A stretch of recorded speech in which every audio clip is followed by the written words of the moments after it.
Good evening and welcome to the Voice of College Football's USC channel here for USC Postgame Live. Well, what a rough night for the Trojans. This was a game that at the beginning of the season, if you told us what had happened tonight and the position we'd been in, we'd be thrilled.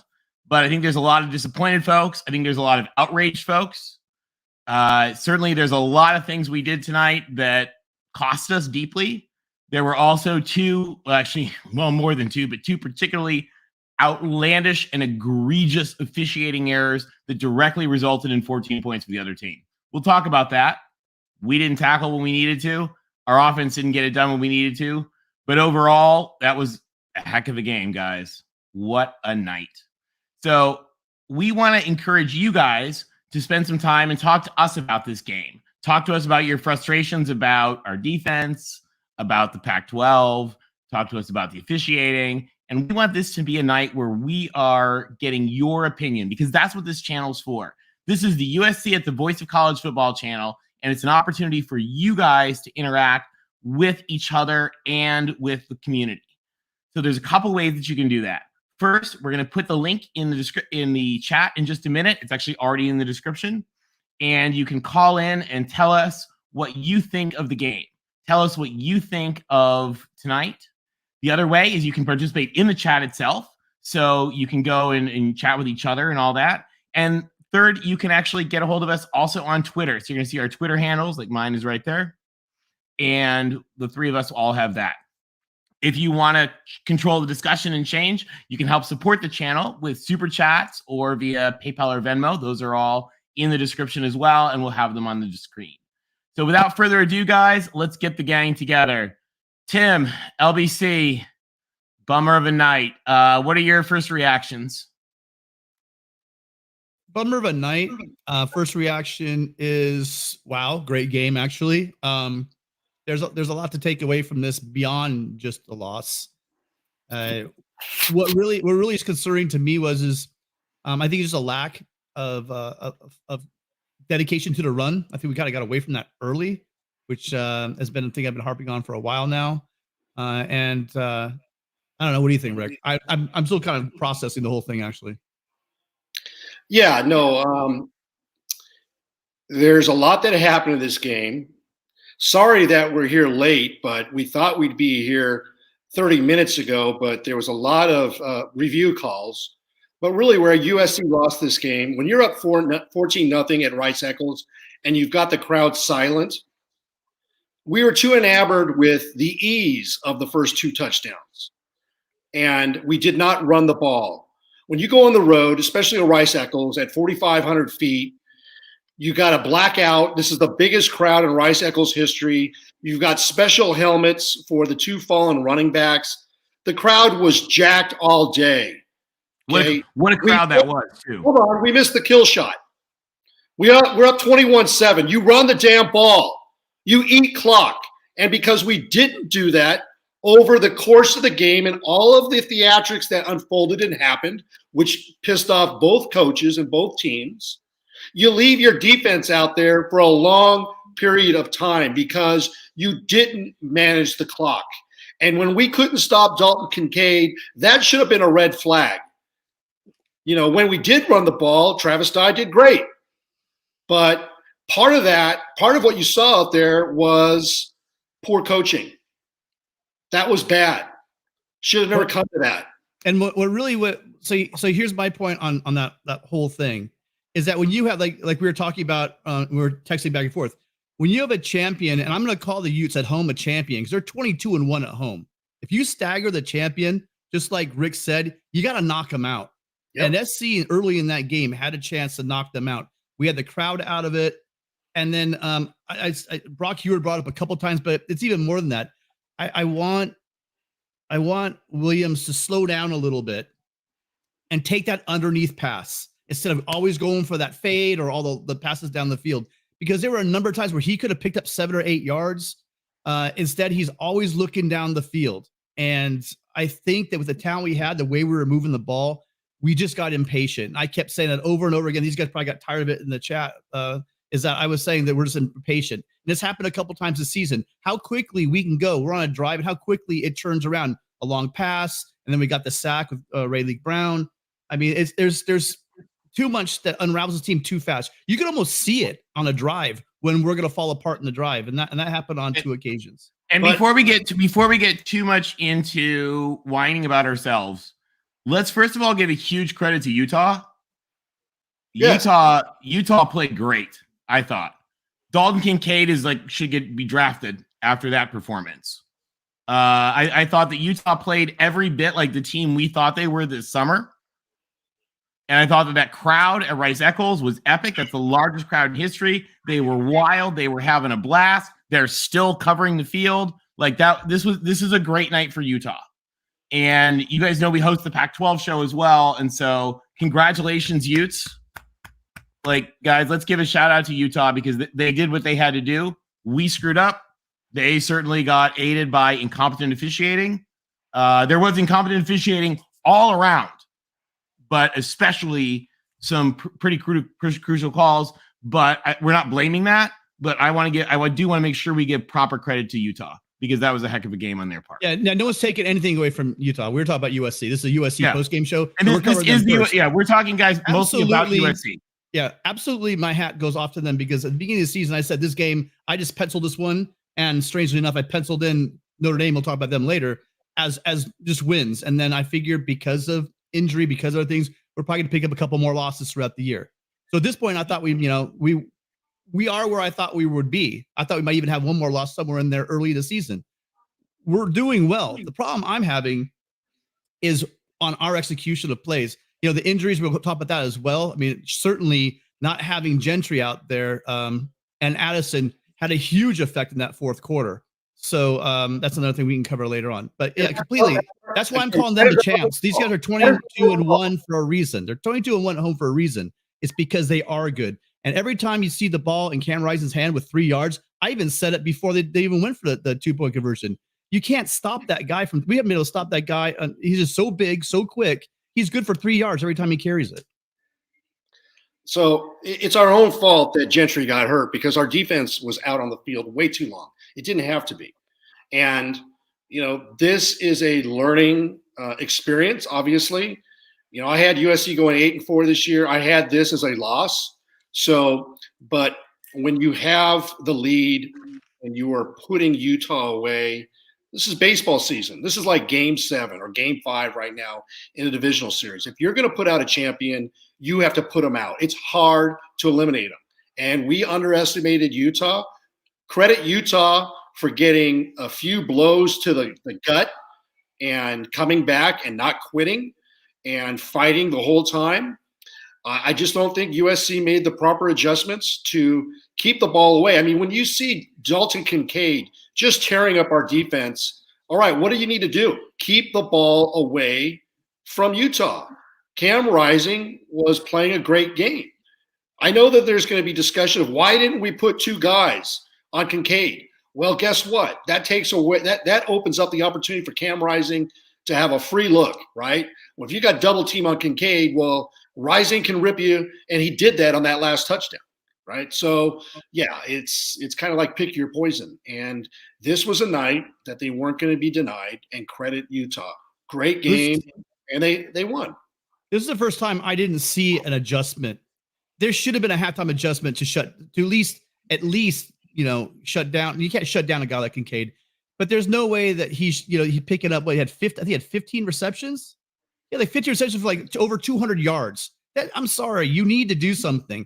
The guy was wide open on those drag routes. They found 18 different ways to get him open. They needed to go and cover him tightly. And it's not like it was close plays. He was wide open out there. At some point, you think that you're going to key in on a guy that's torching you for 200 yards. And there were no adjustments to cover him.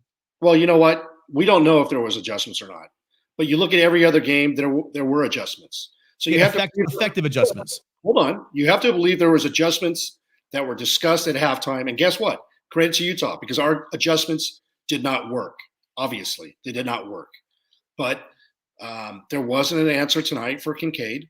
There wasn't an answer for Cam Rising. And they beat us. And so bottom line. But when we had a 21-7 lead, we didn't control the clock. we didn't do what we were supposed to do when we came here, bring the defense and a running game, and we got away from it. And that's my opinion. I think that's why, we traveled the road we did, and you add everything else that happened in this game, and that's what the result we got. And I want to give a guy just put this up there. Guy Smithson just put up timeouts not called the end killed us. I actually agree with you on this guy, because when they were on the 1 yard line and I wish we would have stopped them, but we absolutely should have called one of those timeouts. We lost a solid 40 seconds right there at the end that we didn't have to lose. Yeah, So, correct. That's why I said, why didn't we call that timeout? Yeah, that's what I was saying. By the way, real quick, to everybody in the chat, be respectful. I know people are frustrated. Have a little bit of like act like grown-ups. You're talking about real people. So if you're not respectful, we will time you out or block you.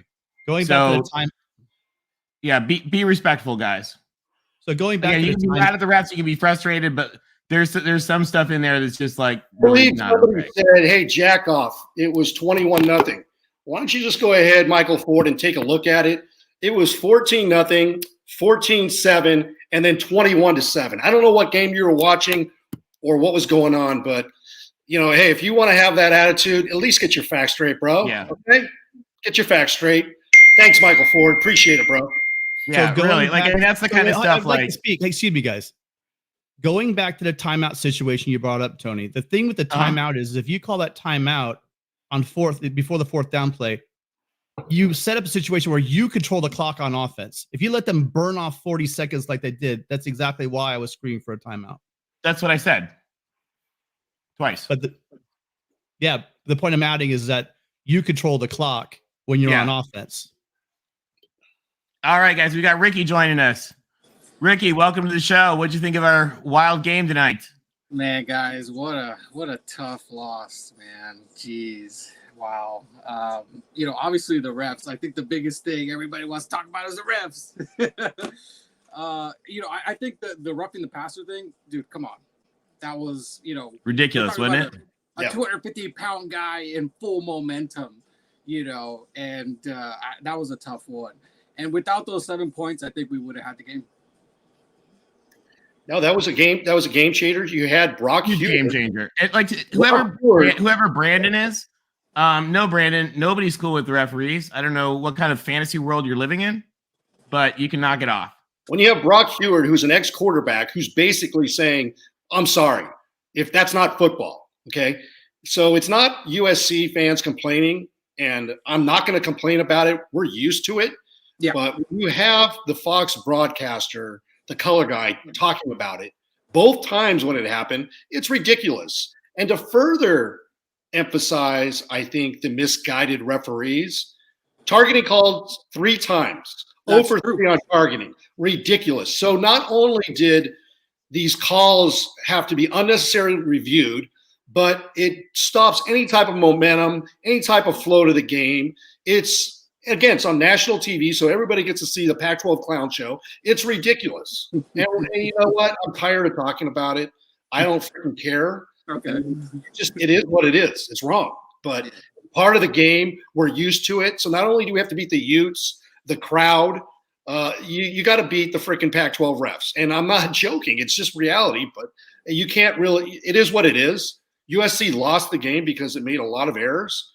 And then that just added to – what unfolded. Yeah, I hope Addison's okay, by the way. I let's hope that we all do. Yeah. And because he's a great guy too. That was CE points out, if you can't be Utah, you don't belong in the playoffs. CE, I don't know if you watched the show. None of us have ever thought we belong in the playoffs. Quite Absolutely. we were thankful last live. We were talking about how thankful we are to be at this point anyway. And we talked about, or you guys talked about how we this win wasn't, how UCLA kind of ruined it for us last game. My measuring stick is looking at how the other the other guys that came in to coaching, right? Their first year coaching at their team. That's the measuring stick. And as far as I'm concerned, so far, this staff has exceeded expectations to turn around a 4-8 team. What about Grinch? Number 7 in the country. A lot of people were talking about Grinch too on the chat. I saw. You know what? People forget how bad our defense was last year. You guys, last year we lose this game 64-10.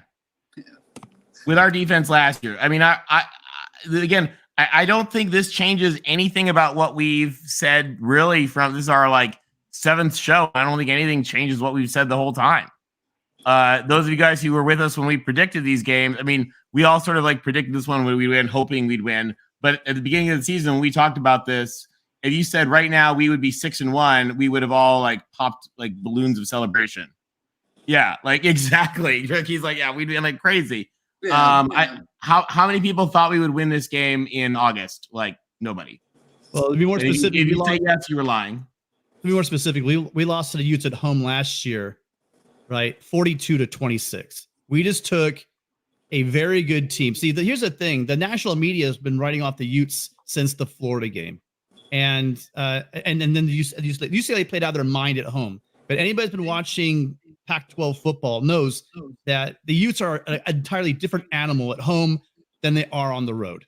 Again, this team is 22-1, now 23-1 for a reason at home. You look at our players, they had their hands on their hips. They were gassed in the second quarter. And when you're playing at altitude, there's a huge advantage for the Utes who practice and play at that altitude. So to realize that we were in that game to the very last drive, hats off to the Utes and hats off to the Trojans. Yeah, and again, to everybody listening, we're all bummed and we're sad, and so it sounds like we're complaining, but like that was a hell of a football game. It was. It really was. I mean, you guys think about the football we had today, guys, with that Alabama-Tennessee game, and then this instant classic. And meanwhile, and we haven't even talked about the fact that Stanford went into South Bend and stunned Notre Dame in a massive showdown. This was and the TCU Oklahoma State. This was a day of football. Yeah. I'm real disappointed in us, but it was a crazy day and a crazy game. And then, SA, to your point here, again, are you listening about the altitude? We seriously had people out there that were exhausted. It was just downhill at that point. They did have a great stop. They were at the doorstep, and Eric Gentry made a great stick to get that ball out. And again, who knows what happens if we have Gentry for that fourth quarter, losing the heart and soul. I don't know if you guys realize, but your Mike linebacker is one that's the calling the plays. He's like the quarterback of the defense, and he's out there. And when he went down, we don't just lose an incredible freak athlete out there, but we also lose the leader of our team. And so, again, sometimes you have to realize that Kincaid and Rising put on a show tonight, and you have to sometimes say, hey, this was their day, and that's what it was. They beat us. Yeah, going for real quick to our good friend, our great friend of the show, Roger Dodger. We love you, Roger. But yeah, Grinch is absolutely going to be back next year. We hope. He has done amazing things to our defense, working with the barest cupboard of smoke and mirrors he can to have our defense doing as well as we had. Guys, our defense last year was appalling, like junior high bad. And we were in a position to win this game if we had one flag that had in guys' pants, we probably would have won.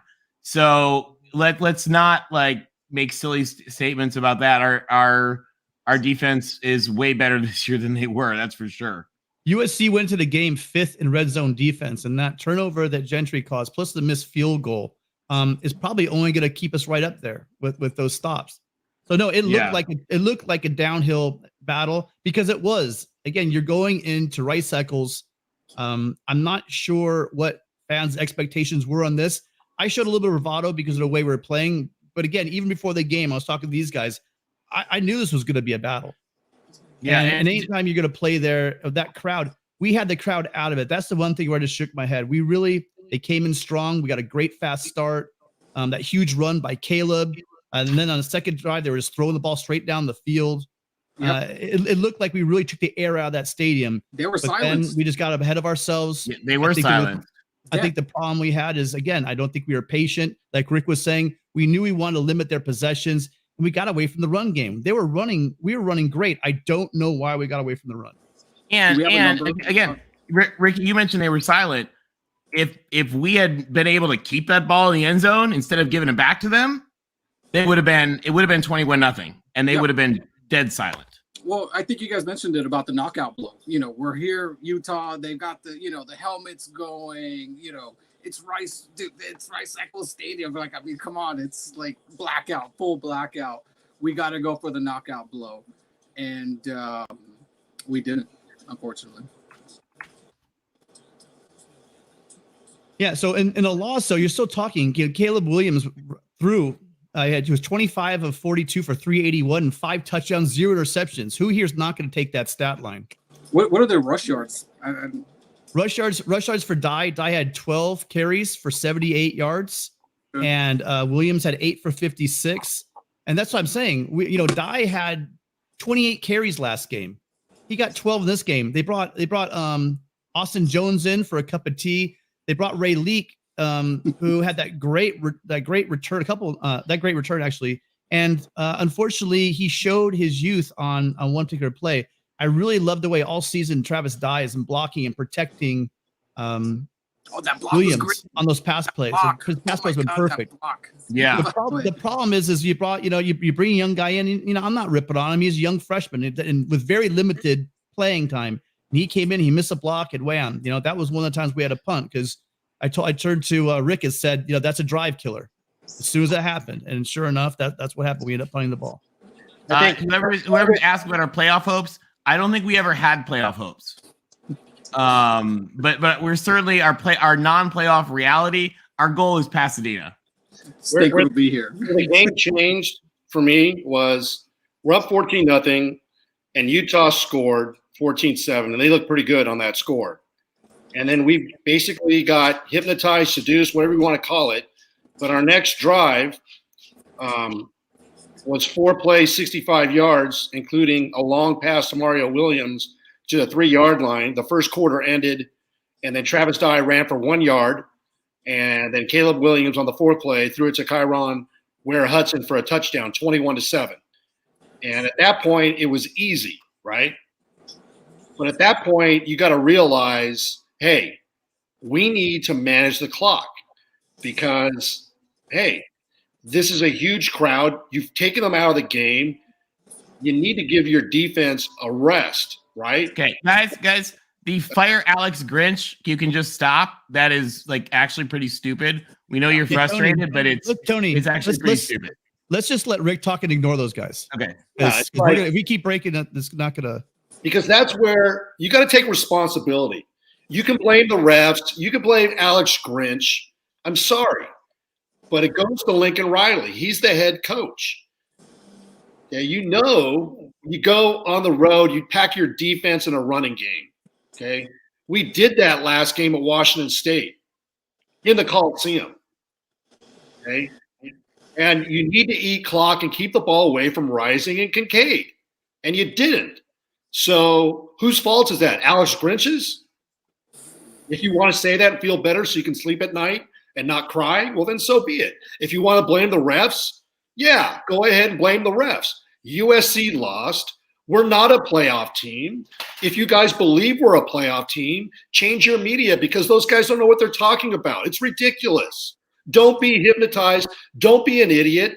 Don't be a Michael Ford who's calling us jack-offs and the jack-off gives us the wrong score. Don't be a jack-off like Michael Ford.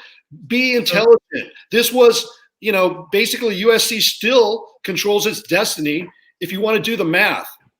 We're 4-1 in the Pac-12. Yep. UCLA has got to go play at Oregon. They can very well lose that game. And then we play UCLA on November 19th. If we have one loss – and we go 8-1, there's an opportunity to play in the Pac-12 championship. So stop about it. We lost. Big deal. And again, this was a game that we all probably thought we would lose for the whole rest of the season, guys. Everybody's acting like it's in a panic. You guys actually sound like Big 12 fans, some folks. Like you want to get off the Trojan bandwagon and just a sec, LBC, just a sec. Go ahead. Just a sec. Do you want to go back to the Helton days, guys? Come on. Yeah, no, we don't. He says, don't give up on us yet. Guys, UCLA is probably going to lose to Oregon. This whole conference is going to be a wild showdown until the end, probably. Yeah. It's going to be something else. Well, it would have been nice if we won. Going back to the race, though, we don't control our own destiny. Here's why, Rick. And here's the scenario. So we don't play Oregon this year. And I believe Oregon has 0 losses, correct, in conference. Is that right? Correct. So the issue is now we're tied with the Utes, but they get the tiebreaker because they've beaten us head to head. So Sure. they play each other, which is a good thing. But let's just say that Utah beats Oregon. That gives us all 1 loss in conference, right? And let's just say, hypothetically, we beat UCLA. That means we all have 1 loss in conference, correct? Yeah, let's wait until we see what UCLA and Oregon do before we do 8 million rabbit holes. I'm clearing up the fact that we don't control our own destiny. So there's a lot of football still to be played. To be honest, It'll be interesting to see what goes on. Tim, you bring up a good point. A and B and B and A and A and B and C and D all happen, then we don't control our own destiny. But at the same time, we don't know what's going to happen yet. Here, so hold on. There's a lot of football to be played. Hold on. If we go through and only end up with 1 loss and we beat UCLA hypothetically, and then Utah only has 1 loss, well, then us 2 would qualify. That's what I'm saying. We control our own destiny. Okay? You understand with that? Because that would mean that Utah would have to beat Oregon, correct? Right. Oregon would have 1 loss, Mm-hmm. right? And then we would beat UCLA, but you really don't know until UCLA plays Oregon next week. All we can do is win out and beat UCLA and be 8-1. And if there's 2 other teams that are 8-1, well, then we're going to have to sort it out with head-to-heads and. Correct, and that's our concern, Rick. Because like in my scenario, Oregon is probably gonna if they're the ones that right. So they lose to Utah, but we don't have a tiebreaker against them. They have a tiebreaker against us. So yeah, there's a lot of scenarios we don't control our own destiny, and we're assuming, and we have to assume that Oregon gets the. So I mean, there's too much. We don't control our destiny. Tim, we all concede that we don't control our own destiny, but we also understand that there is so much football to be played that it is not a worthwhile endeavor right now at this particular moment to chase it down. Just clearing it up because we just said that we got our own destiny and we don't. Well, we certainly control our own destiny to at least a potential Rose Bowl. There's a lot that is still okay. Remember last week you guys said we're bowl eligible. Exactly, guys. We won 4 games last year. We're bowl eligible. We're bowl eligible. We're gonna go to a good bowl game. Yeah, I mean that's exactly. We're bowl eligible. Let's keep that in mind. Great weekend. Yeah, serious. Hey, I want to get back to that question about injuries, but yeah, serious drama. No shame in this. It was a wild game, and I'll tell you guys what'll also be really interesting is how do we come back from this? Does this inspire the team? We luckily have kind of a bit of a powder puff schedule for the next few weeks. We got a bye week. We got Colorado on a Friday night at home. We've got Cal. We've got Arizona. So, we've got some time to get things back in gear. And a lot of times with teams, I mean, you guys all know teams like a loss like this can galvanize a team. This is Lincoln Riley's first loss at USC. Well, the biggest thing is on that stretch you're talking about, especially having that bye week, is going to allow us to get healthy. We do not know the nature of the injuries. I'm assuming they're both ankle or foot injuries to Gentry and to Addison. It'll be good to get them back, hopefully healthy in time to playing UCLA. So this next stretch should be comfortable for us and give us an opportunity to get healthy and win. Yeah, and if we win those games, I know, hey, you can't assume anything. I mean, how many people had Stanford going in and beating Notre Dame at home? Okay, so you got to play the games. But if we are fortunate to win the next 3 games, then we would be 9-1 going into UCLA and Notre Dame. So as Tony mentioned, we have a bye week. We go into Tucson, we play Arizona, and then we come home and we don't leave LA for the last 4 games. So you got to love that, and you fight on. And you learn from this game because there's going to be more difficult games. And we're going to have to go into the Rose Bowl and beat UCLA. And everything is going to be on the line for that game should we take care of business and win the 3 games that we just talked about. So, we lost a 1 point. Hey, credit Utah for going for 2. How ballsy was that? So that was so especially LBC, because you're right, because they had struggles getting it in from the 2. Yep. And I'll tell you what, that's a tip. That's really actually a compliment to USC. When you're at home, typically you don't go for 2. On the road, you definitely do. And so they felt the pressure. He made the call, great call. Whittingham didn't get to where he is right now, and they don't have this great home winning streak the way they do without making good calls. And he's the dean of the conference, and that's why I just kept shaking my head when people were dismissing this game as an easy win. I know you guys are feeling it right now, but it'll get better. I mean, Utah is a really good football team, as you all have said so often. And it looked good. One Didn't big they, thing I saw. Yes.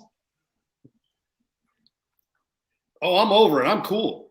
No problems here. I mean, I had this down as a loss, so I'm playing with house money. I mean,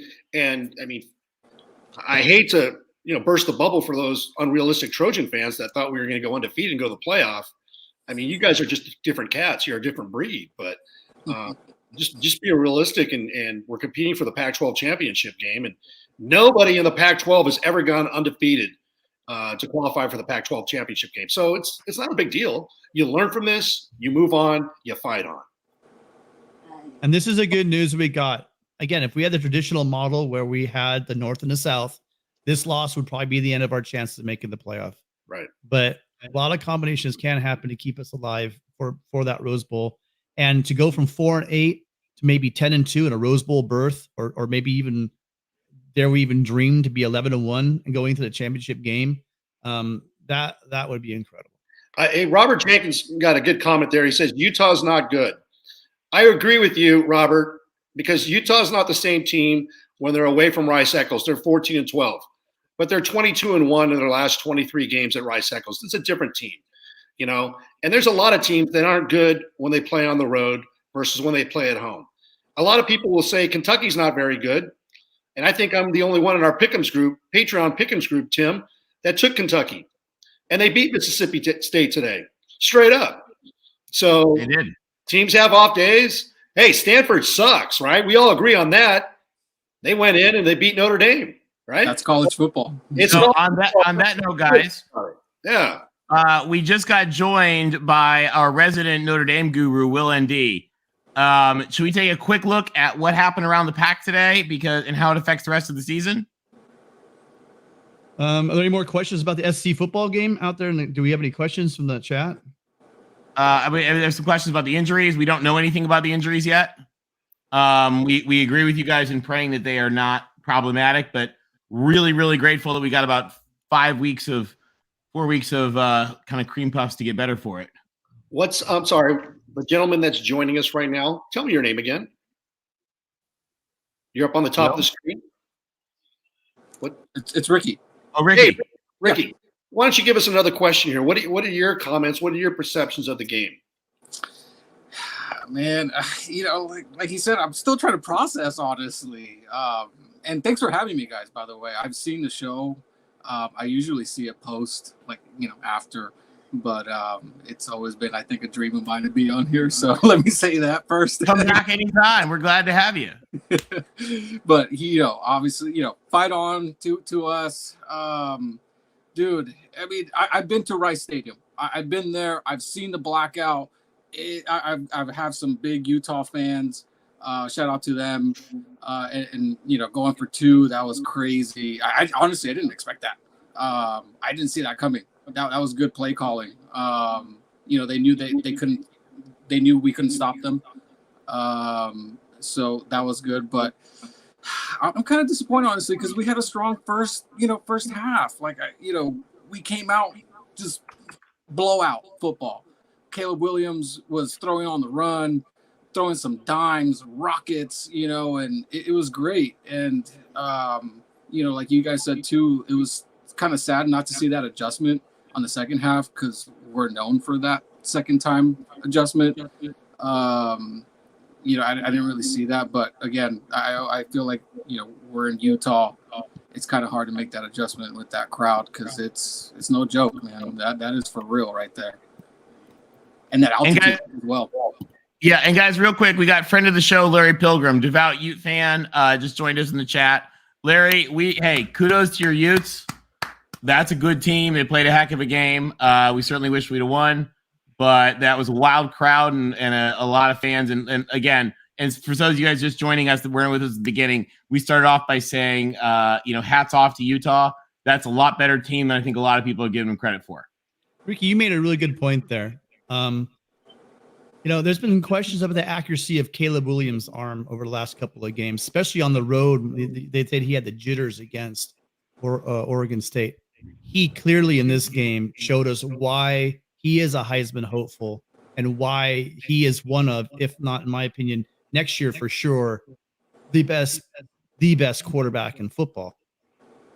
So I'm really excited on, even though it's a silver lining, I'm really excited to see that he actually that on the run, that throw just dropped, right into Mario Williams' hands. It's just a beautiful throw.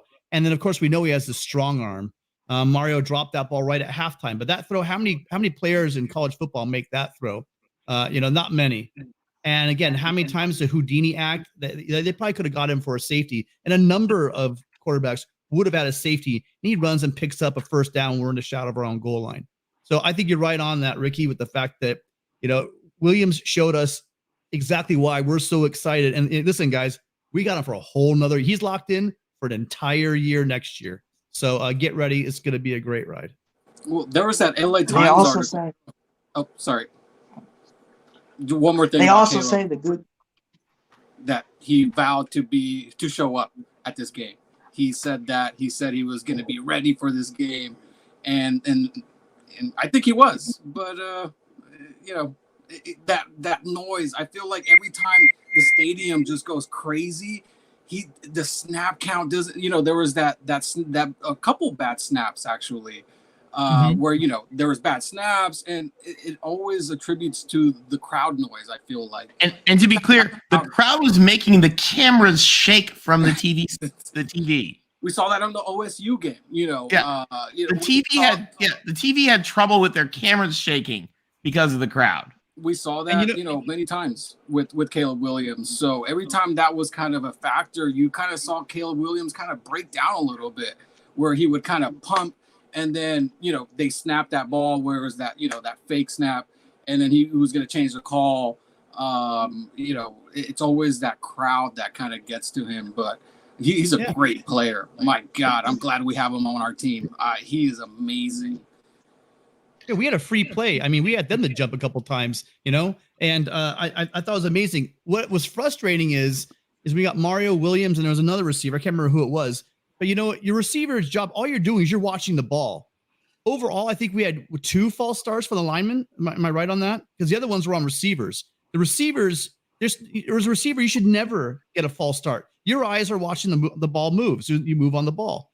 I think that the Trojans did a great job with the noise. I think they kept their poise. And again, they were checking the sides. They were changing the play very comfortably. So overall, the noise, I mean, again, I told everyone on the Pac-12 show that this place is loud. And until Washington gets those full crowds and rowdy crowds again, this is the most difficult to play in the Pac-12, without a doubt in my mind.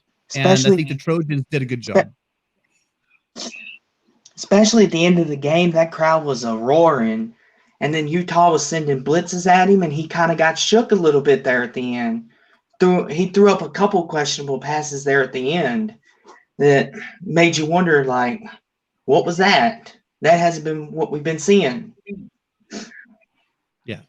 All right. Well, guys, real quick, let's talk. We got the rest of the season going on here. A lot of interesting things happened today in the conference. First of all, our big intersectional rival, Notre Dame, went down to Stanford. Stanford had an 11-game FBS streak. They hadn't won in over a year against an FBS team. Colgate was their only win this year, and they just went into South Bend, a place that, by the way, bans the Stanford band, and they stuck it to them. Is it really a band if you don't play an instrument? Discuss. There's so many questions about them. Yeah, but at the same time, and they are pretty foul. So, I mean, we kind of understand why, but yeah, I guess they got it stuck to them, and the Irish went down to the Cardinal. Will, I think they're still on the field at Notre Dame. What did you think of that game? You're on mute. He's speechless. We can't hear you well.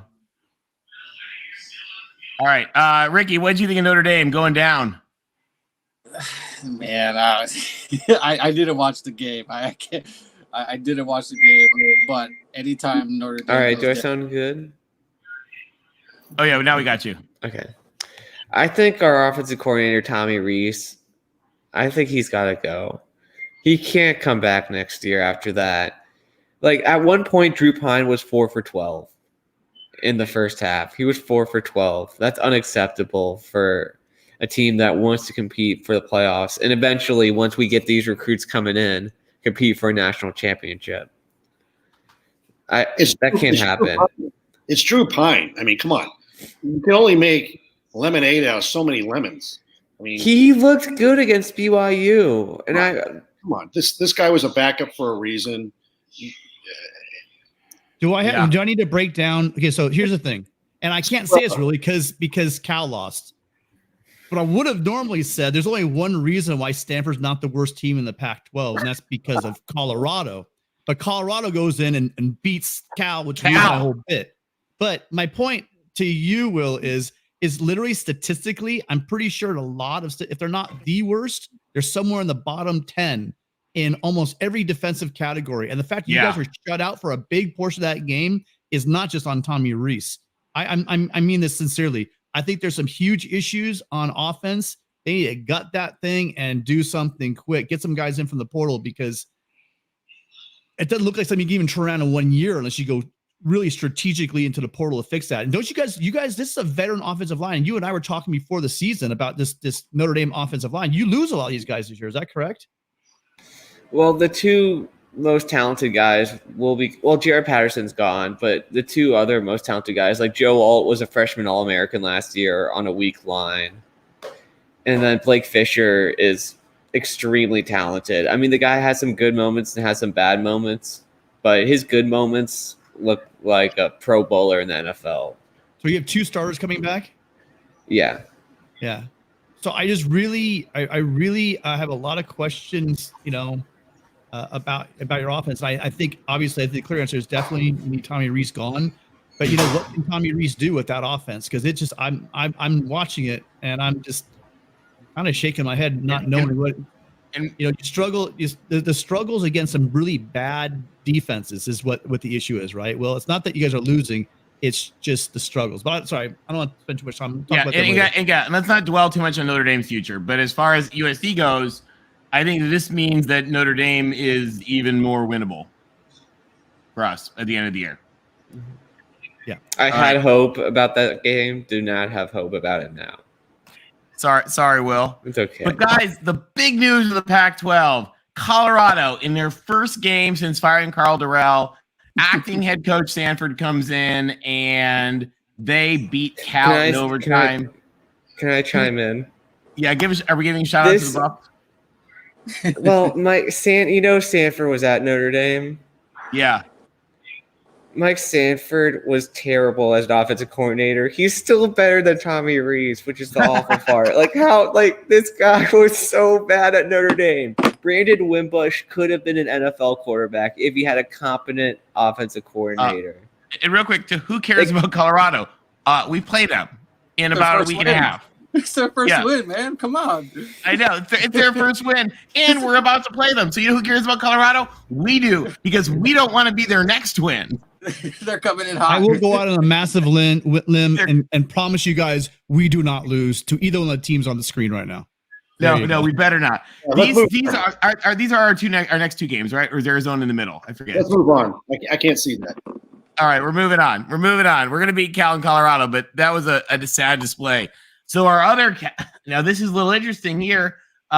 Arizona continues to look not bad, and we got to go to the desert and play them. So that that was one of those we say all games in the Pac-12 are trap games unless they're Colorado and you're Cal. But what do we think about this game? Did you guys? I don't know if any of you guys saw it, but Arizona looked a lot better than we thought they were going to up in Seattle. I didn't see it. I think the spread on this was it 14 and a half? Yeah. I thought Washington would cover it. Obviously they didn't. So Hey, credit Arizona for giving them a game. But again, Arizona traveling to Seattle, that's a tough game to play in the Pac-12. So I would hope Washington would defend their home stadium. They did, and they got a victory. And real quick to everybody in the chat as well, there's a difference between corrupt and incompetent. The referees were incompetent. I don't think they were being paid. So let's just, words have meaning.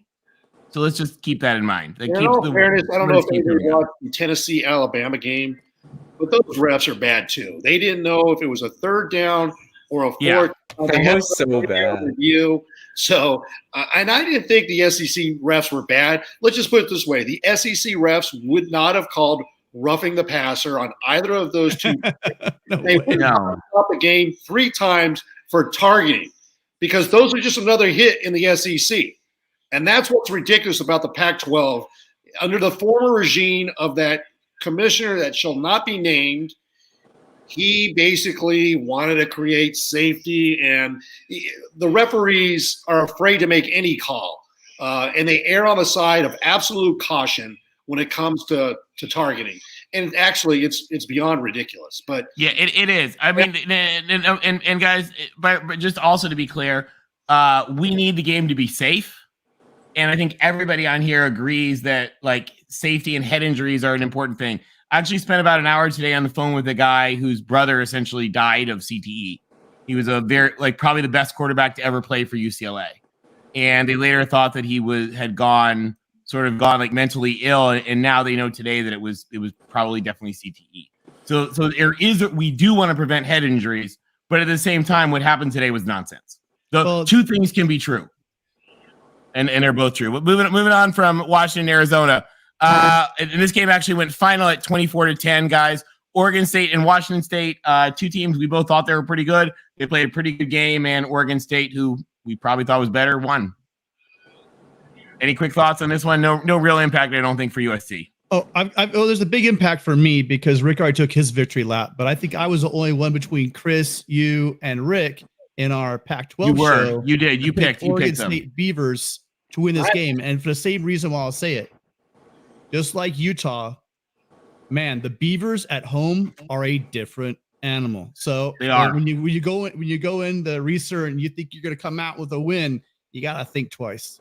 And we're giving a big shout out of congratulations to friend of the show, Connor Johnson. Tim, you bring up a very good point. And just like the Beavers, Washington State's a very good team at home. Oh, and by the way, guess where Utah travels for their next game?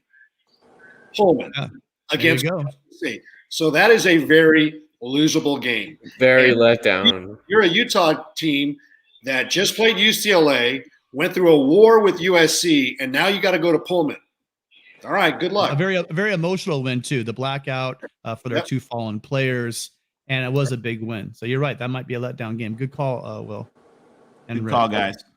All right, and then I'm giving a final shout out to my other alma mater. The Penn Quakers are still undefeated, so we're giving them a shout out. Go Quakers, Quaker power. Then guys, coming up just real quick. This showdown becomes even more important right now. UCLA and Oregon. Yeah. I mean, I'll give my take on that on Wednesday. On Wednesday, guys, tune into the Pac-12 show. We'll talk about that on Wednesday. So, guys, let's get back to our game. Now, everybody in the chat, we'd love to have you guys join us. Call us.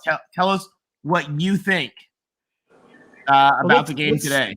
Let's address this one really quick. So, Randy says, all USC fans throwing a fit about the refs. They had terrible calls for both teams. Take the L and leave, right? Okay, so here's where we're going to go with that. How many points did those plays cost the Utes? I'm assuming they're your Utes or your Sooners. I'm not sure which one it would be. But how many points on the bad calls against it? Because I didn't see a whole lot of bad calls against the Utes. There was one, we didn't talk about this one, the PI in the end zone on Beavers. Where was the contact? He tripped, their legs tangled up. That's not pass interference. I mean, there were bad calls, you're right, all over the place, but there were 2 egregious ones that even Dean Blandino and, a huge fan of USC football, Brock Heward, who played quarterback at Washington, who has no love for USC, both of them were laughing at how bad that call was. it is shameful that they called roughing the passer on that play, and it cost USC interception. And 2 plays later, I believe Utah had their first points of the game. Yeah, when Brock Heward is like openly supporting USC, that something's really wrong. Something's really wrong. Yeah, and it was uncatchable even more. Can we also talk about how well the offensive line played? Let's talk about that. If we don't have any calls, played really well. I was again for the 3rd game in a row. Just it's why I keep harping on why aren't we running the ball more? They're playing so well. There were times back there was a nice clean pocket for a long time when they were trying to bring 4, right? When they brought numbers, some of the stunts get through. But in general, this offensive line, especially when they get to pin their ears back and they get the run block, I am more than impressed with what they're doing. If you're a USC fan and you struggled the last 5 years watching our offensive line, which last year McGuire did start to shape up, did end up being the best unit on the team towards the end of the year, our one silver lining probably last year. This offensive line, you guys, we really got to get behind them because we're going to lose some key pieces next year. I'm talking about we get Caleb back, but we're going to be losing some of these guys on the line. So I hope you guys are enjoying it while you can. What do you guys think about our offensive line? I think you're spot on. And that's something that they're playing very well. And again, I go back to the coaching staff. In the first half, you got to recognize, and I think they knew, at least I hope they know, that you're going to a very tough place in Rice Eccles. You're at altitude. Now, Lincoln Riley's never coached here before, but I'm sure he was briefed upon it. But that's another dynamic where you got to keep your defense fresh and off the field. And knowing this defense has had times during the year where it hasn't been able to get 3 and out, you get gashed, you're up 21-7, run the ball. Your offensive line is creating holes. I mean, look at the first – I love what Lincoln Riley's play calling was in the first couple of plays, especially where they handed off to Travis Dye, and Dye throws to Addison, and boom. That was a beautiful play. They were showing new looks.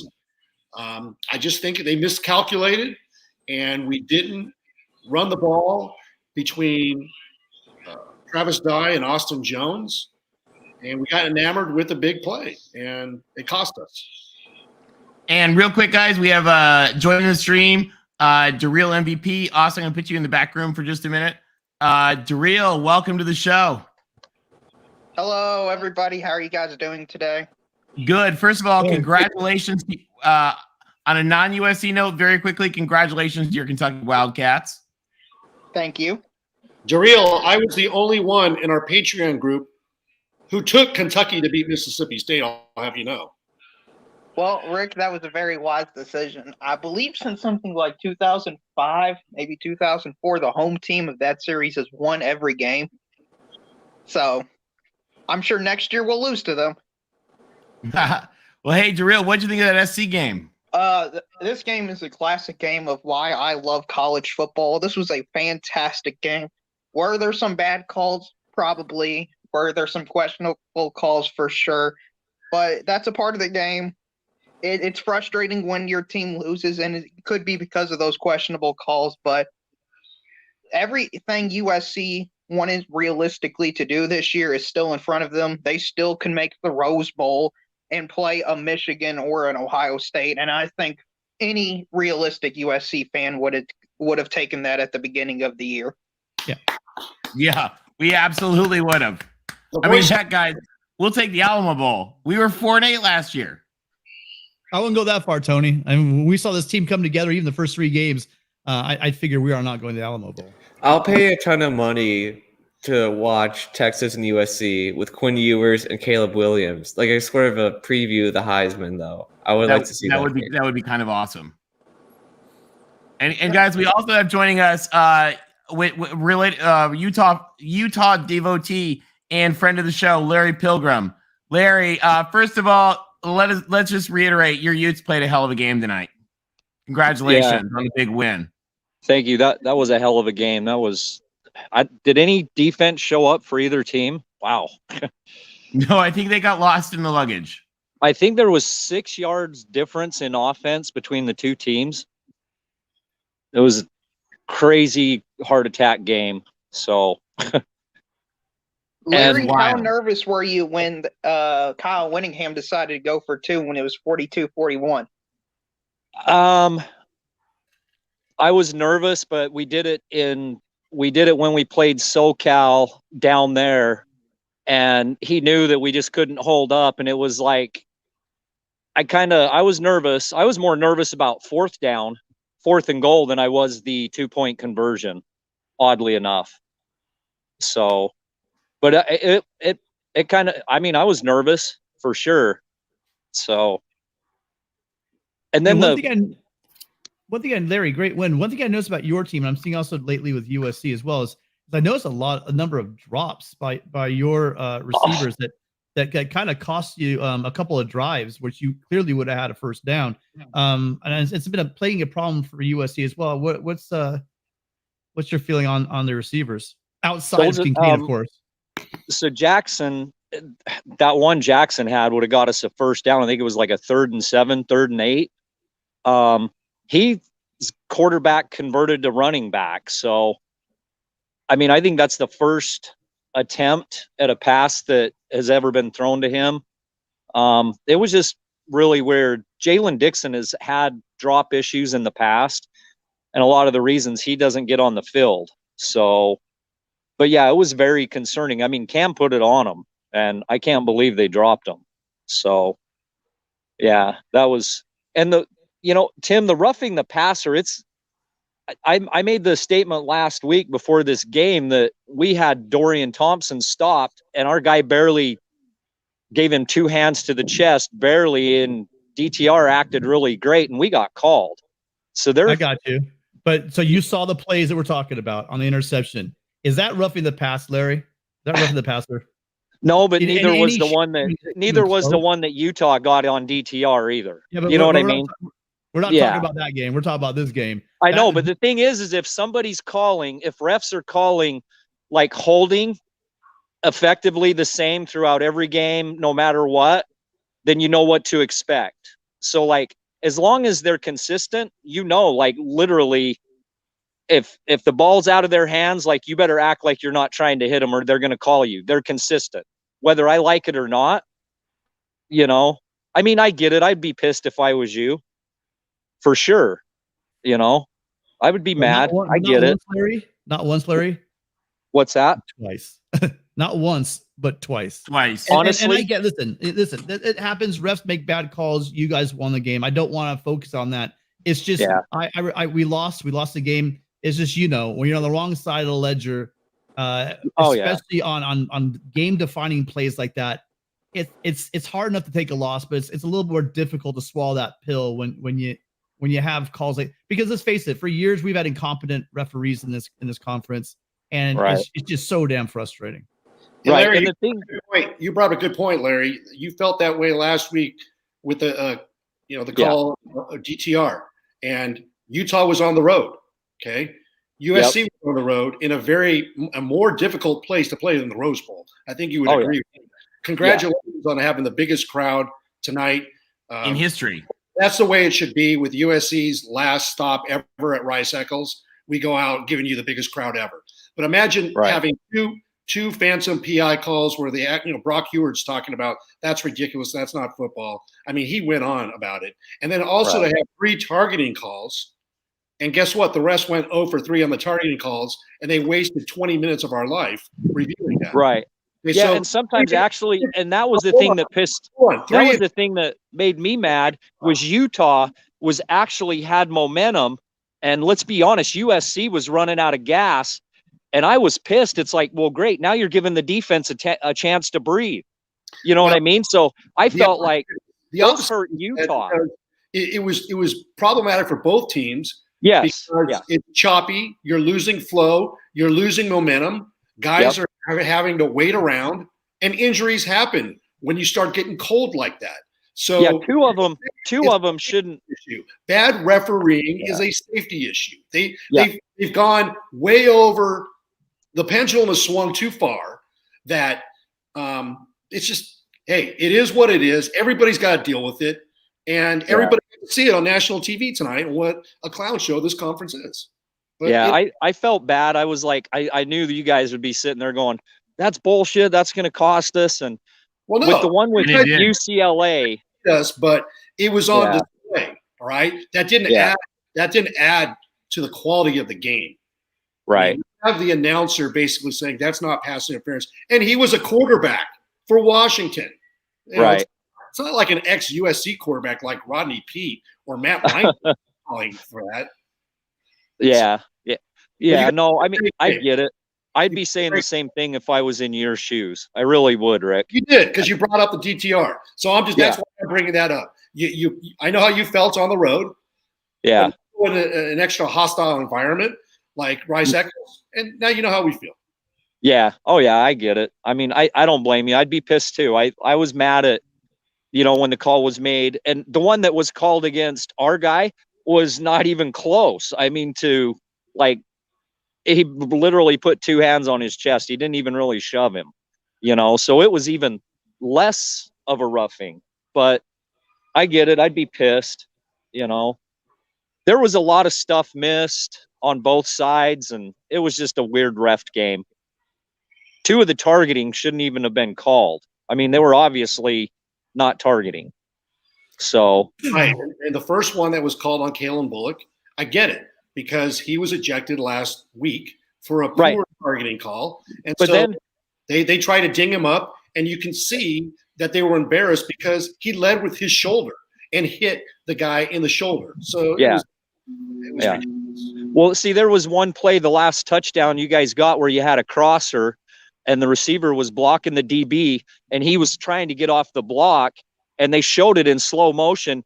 And your guys' receiver literally had him by the side of his face mask holding him. It wasn't like he had his jersey. He had him by the face mask, and they didn't call it, on that crossing route in the red zone. So It was I bad don't know. all the way around. All the way around. It just, Yeah, I mean, Larry, it's if bad. if you break it down and go slow mo in the trenches, you're going to see those plays all day long. I know, Right. exactly. They miss, and the problem is they miss it at the key moments where it really matters. Like, oh, this guy held 50 yards over here where the play doesn't even, that didn't make a difference in the game. That's what kills me. So you guys were great. If you get, I said the only thing that we would have an edge in is the home field, because neutral site, I think you guys would have got us by at least 10 points, honestly. Yeah. Well, originally before the season, I thought it would be you. It still might be the Utes and the Trojans in the championship game. And I conceded that we lose this game. I've been saying it as long as I can remember. Well, we said on a neutral field, if we were a rematch in Vegas, I said then I think we beat it for two reasons. One, you can usually beat Riley's offense, but again, in this game, he scored almost every possession.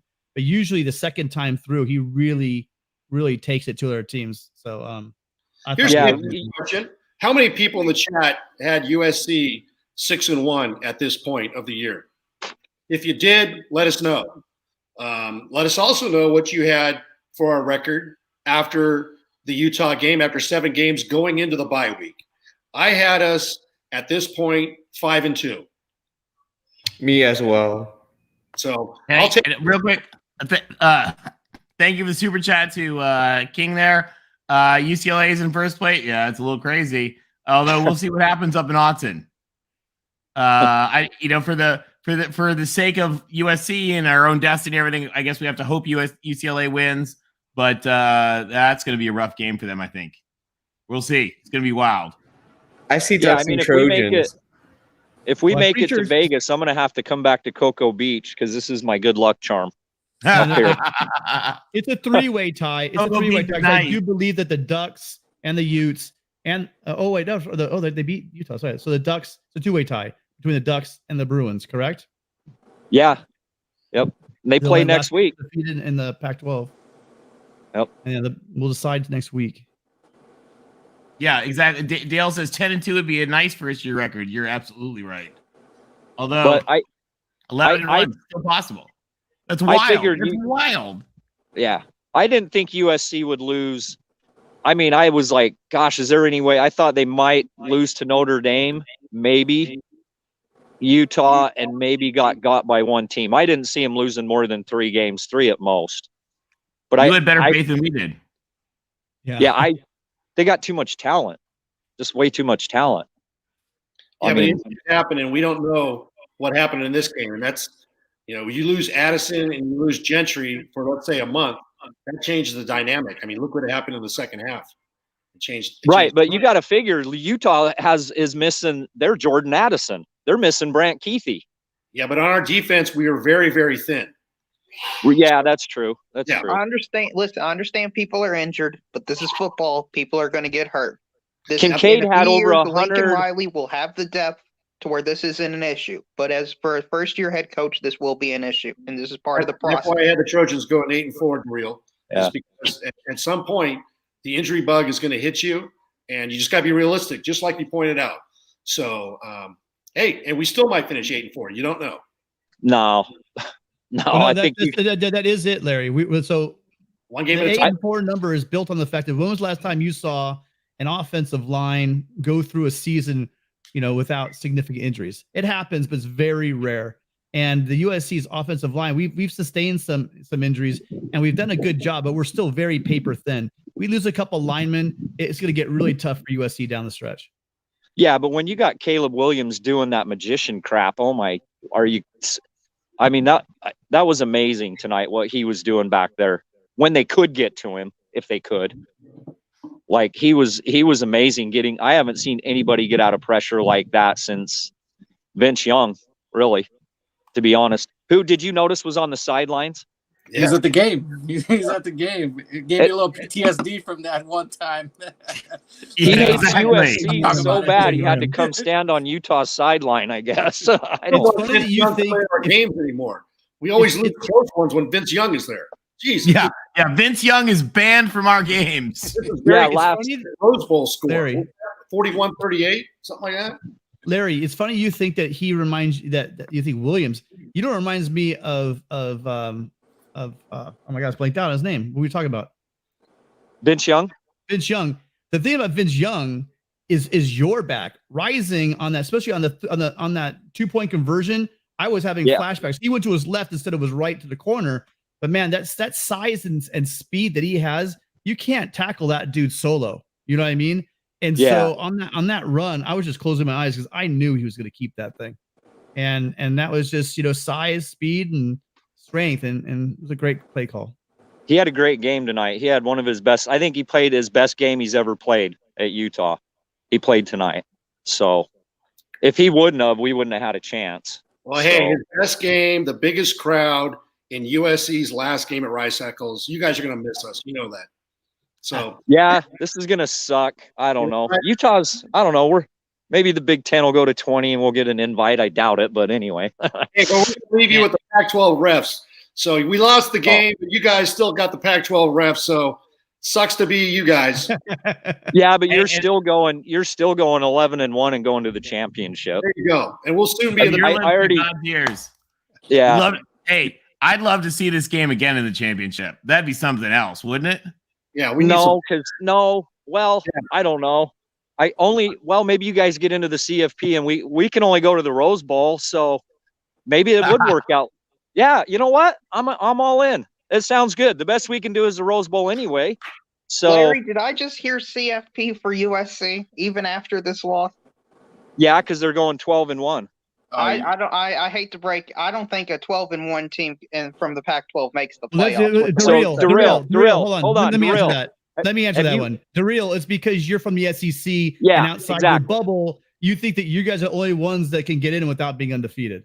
Clemson, I think, is going to go undefeated. So they're taking a spot. Right. Ohio State or Michigan's going to go undefeated. So that's another spot. And then the SEC championship game is probably going to be another spot or the other two spots. Right. So no, you're not getting two spots. Let me finish this. That's your insular thought being from the SEC that you guys are always afforded 2 spots to the playoffs. Here's what I'm going to explain to you. Tim, I could make it 3. We could make it 3 this year. Hold on, Darrell. Let me finish. If USC was going to get to that point at 12-1, that means they'd have to beat UCLA. That means they have to beat possibly down in the combination of either Oregon or Utah again in the championship game. And we have one loss by 1 point. Right? No, we have a loss by 2 points to a very good Utah team at home at the last second. You really think this is a bad loss?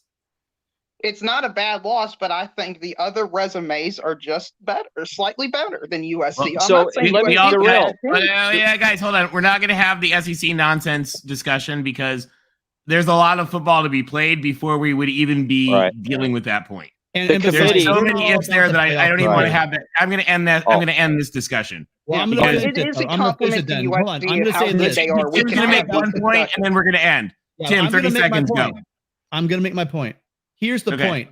I don't think we're going to make it. It's just I'm not going to have an SEC fan come in and say that there's no way a one loss, because we're assuming USC. If it's a one loss Oregon or a one loss UCLA, they should be there as well. So I'm sorry. I'm not buying this SEC crap that only the SEC can have one loss and then get two teams into the playoffs. I'm kind of tired of that. And our league has shown this year that we aren't the Pac-12 of last year or last 3 years. We're back to being normal, and we're a solid Power 5 team. And there's a lot more football. So let's move on. You guys, do we think that we had some injuries tonight? Do we think that they will at all potentially cause issues for the next couple games, or will we have time to get everybody healed? Doesn't USC play Colorado next? Yeah, and then Cal and Arizona. I forget which order. I know. They have a bye, then Arizona, then home to Cal, and then home to Colorado. Arizona might be tricky, but I don't see any real challenges. I think they win 20-plus points in all those games. And give guys time to heal, I think. Yep. Exactly. The bye is in a very critical spot for USC. This is a perfect time to have a bye. Yep. Yeah, it'll be 9-1. Unfortunately, we have nine conference games, unlike the SEC. Otherwise, we'd have a little Sisters of the Poor game coming up as well right before UCLA. It would be nice. I mean, you guys, as much as we bag on the orphanage game that I like to play on like November 10th, like it's kind of nice. I mean, it's get a bye? It's get an extra bye. It's terrible football, but it's kind of nice. We play Notre Dame, although we played a team that just lost to Stanford, so maybe we do have another bye. Yeah, didn't Notre Dame also lose to Marshall? They lost this. Yeah, if you said USC is going to end their season with a team that can't beat Stanford or Marshall, we'd have been like, "Oh my gosh, what are we, the SEC?" But no. Instead, sorry, Will, we're just teasing you. Poor Will. Poor Will. I still think Notre Dame has a good shot against Clemson. I hope so. I mean, I'm going to be at the game, so I don't want to see a blowout. I don't want to see us get blown out. It's in South Bend, right? Yeah. Ghost things happen in South Bend. Yeah. South Bend and the Carrier Dome are where weird things happen. I mean, speaking of the Carrier Dome, Syracuse is undefeated. We're going to the Carrier Dome right before the week before we play Clemson. Yeah, I mean, we're all this talk about the SEC. What about undefeated Syracuse? It's a wild time. Good for them. They got Clemson, I believe, next week, so that'll be a good game. And I think it's in the Dome too, isn't it? Not sure about that. Okay, if it is, God help them. That's a crazy place. It's going to be wild. So exactly. What do you and think as 66 Lucky Dude points out, take no one lightly in a rivalry game is 100% true. Exactly. If USC beats Notre Dame, goes 10-2 this year, that's, in my opinion, that's a successful year for USC. Would you all agree? Who's their other loss? We'll say UCLA.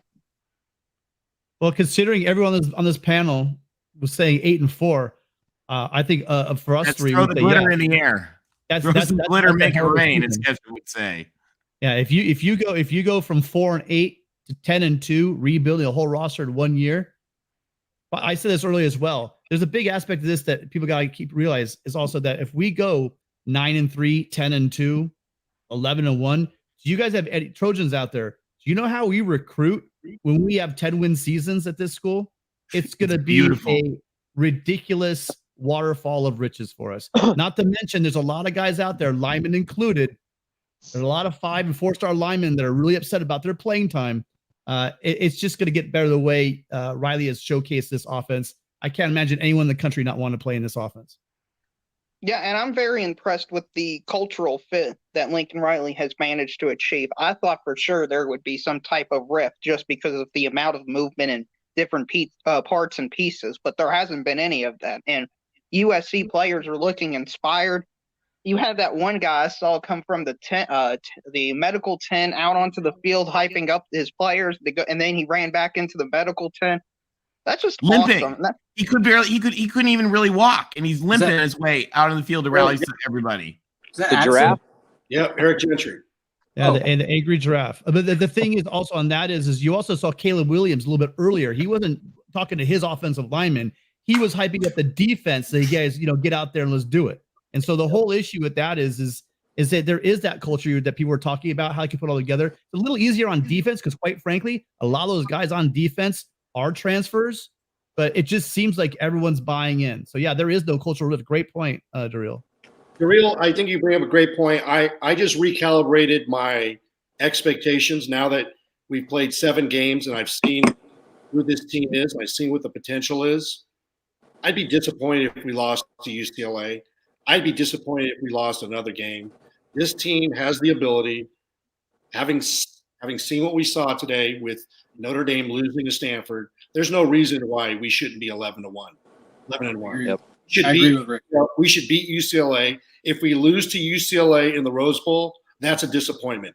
Going 10-2 would be a disappointment at this time.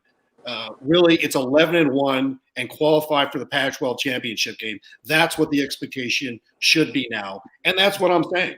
So I like your moxie, Rick. There we go. So here's my point. Yep. I want to see a little more from UCLA. We're going to get a great showcase of UCLA next week on a great Oregon team.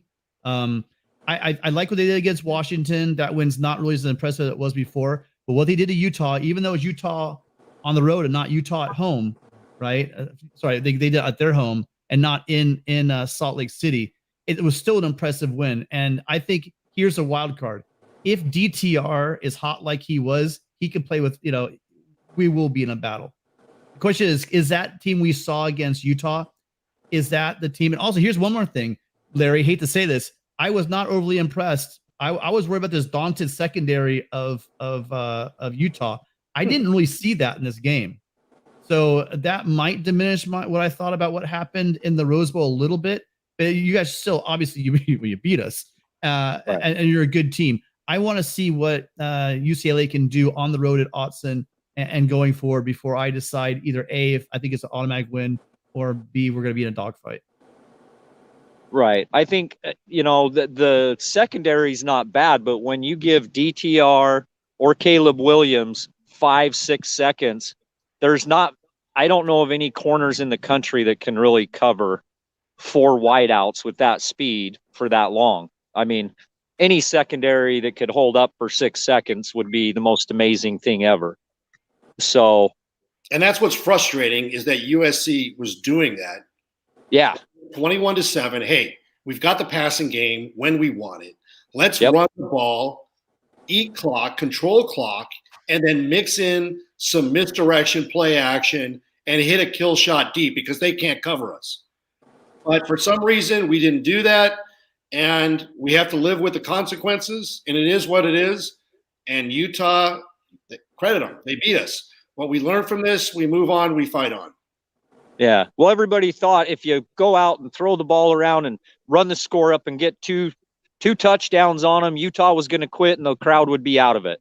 Yeah. That, I heard that from, I think even you said that last week, Rick, that Utah would not quit, but it would take the fight out of them. I heard it. Larry, it did. Larry, it did. You guys, it was like a library in there after SC went up 14-0, and it got even quieter on that interception until the phantom the phantom return of the ball. But they didn't quit. You guys were on your heels. You were wobbling. If USC gets that pick, it goes down, and you guys go down 21-0. I think we might be having a different conversation. Possibly. I think Rick was right.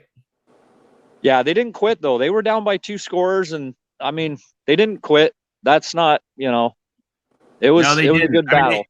Kudos, guys. Again, this is our USC post game, so we're talking about USC. But I just want to give kudos to the Utes.